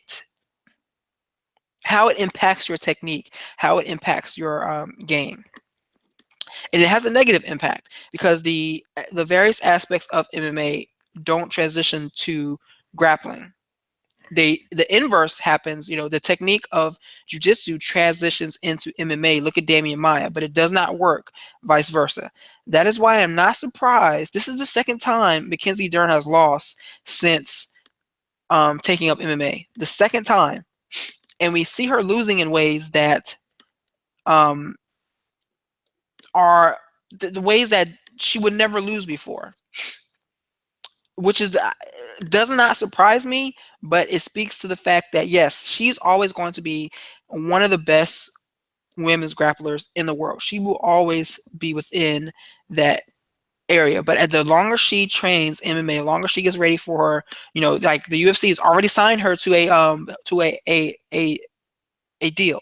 They've already signed her to a deal. So as she continues to focus on that, her grappling game is going to suffer. It's going to get to a point where you're going to see her not even do grappling events anymore. Yeah, there's opportunity for her to make money, build her brand there, but it's going to hurt her her growth in MMA is going to stunt her growth in grappling. Too many examples stand out for that. Way too many. Let me think of some others that are there. I mean, look at what Damian Maia has done. He's kind of his recent success in MMA is because he's gone back to his grappling roots. Let me think of some other guys who have tried to take that transition back. Look at Gilbert Burns. He has success in grappling first, went to MMA, came back to grappling, and has struggled. Charles Oliveira has a grappling match coming up. I'm not sure if it's already come up or if it's set to come up, but I'm interested in seeing how he does. Let me think of some others who try to bounce back and forth. Josh Barnett, he did that for a while. Dean Lister, he tried to do that for a while. There's so many guys out there that try to make that back and forth transition, and it does not work. This is yet another example in that case study. Well, those guys at least were veterans. Mackenzie Dern's still trying to get her feet wet in MMA. I really think she should invest in that because she's still trying to learn it. By the time Dean Lister was bouncing back, he'd established UFC fighter. He had so many fights, so maybe it's a little bit easier once you've kind of asserted yourself. But when you're still trying to learn everything, I wouldn't imagine you'd want to do that to yourself. But that's just me. I'm not as brave as her. I'm not as talented as her. So maybe it's a different world. But when you're just learning, it seems like you're asking for a recipe for disaster. You're totally right. You're totally right. And with that in mind, I'm going to go ahead and close out the show. We had a great conversation, Schwan. I appreciate having you here, man. I'm looking forward to bringing you back next week as well. Yeah. Before we get off, I wanted to give a shout out just on my personal thing. Coach Gary Clark, Mo's boxing and striking coach. Nate Vasquez, Kess. He was the guy. He's the guy who helps out a lot. I just wanted to thank them for their efforts in helping with the fight. I mean, it's something I do on the side, so it's just part of what I do, and I just want to give those guys a thank you and a shout out because they do good work and they help contribute to these game plans that help Mo have success. And me personally, I just wanted to tell them thank you because it helps me out a lot to deal with those guys. And I'm sure they appreciate you too as well, man. So with that in mind, let's go ahead and close out. Like and share the show. We appreciate you listening, and we look forward to talking with you next week when we recap UFC 210. All right, man, you take it easy. Have a great one, guys.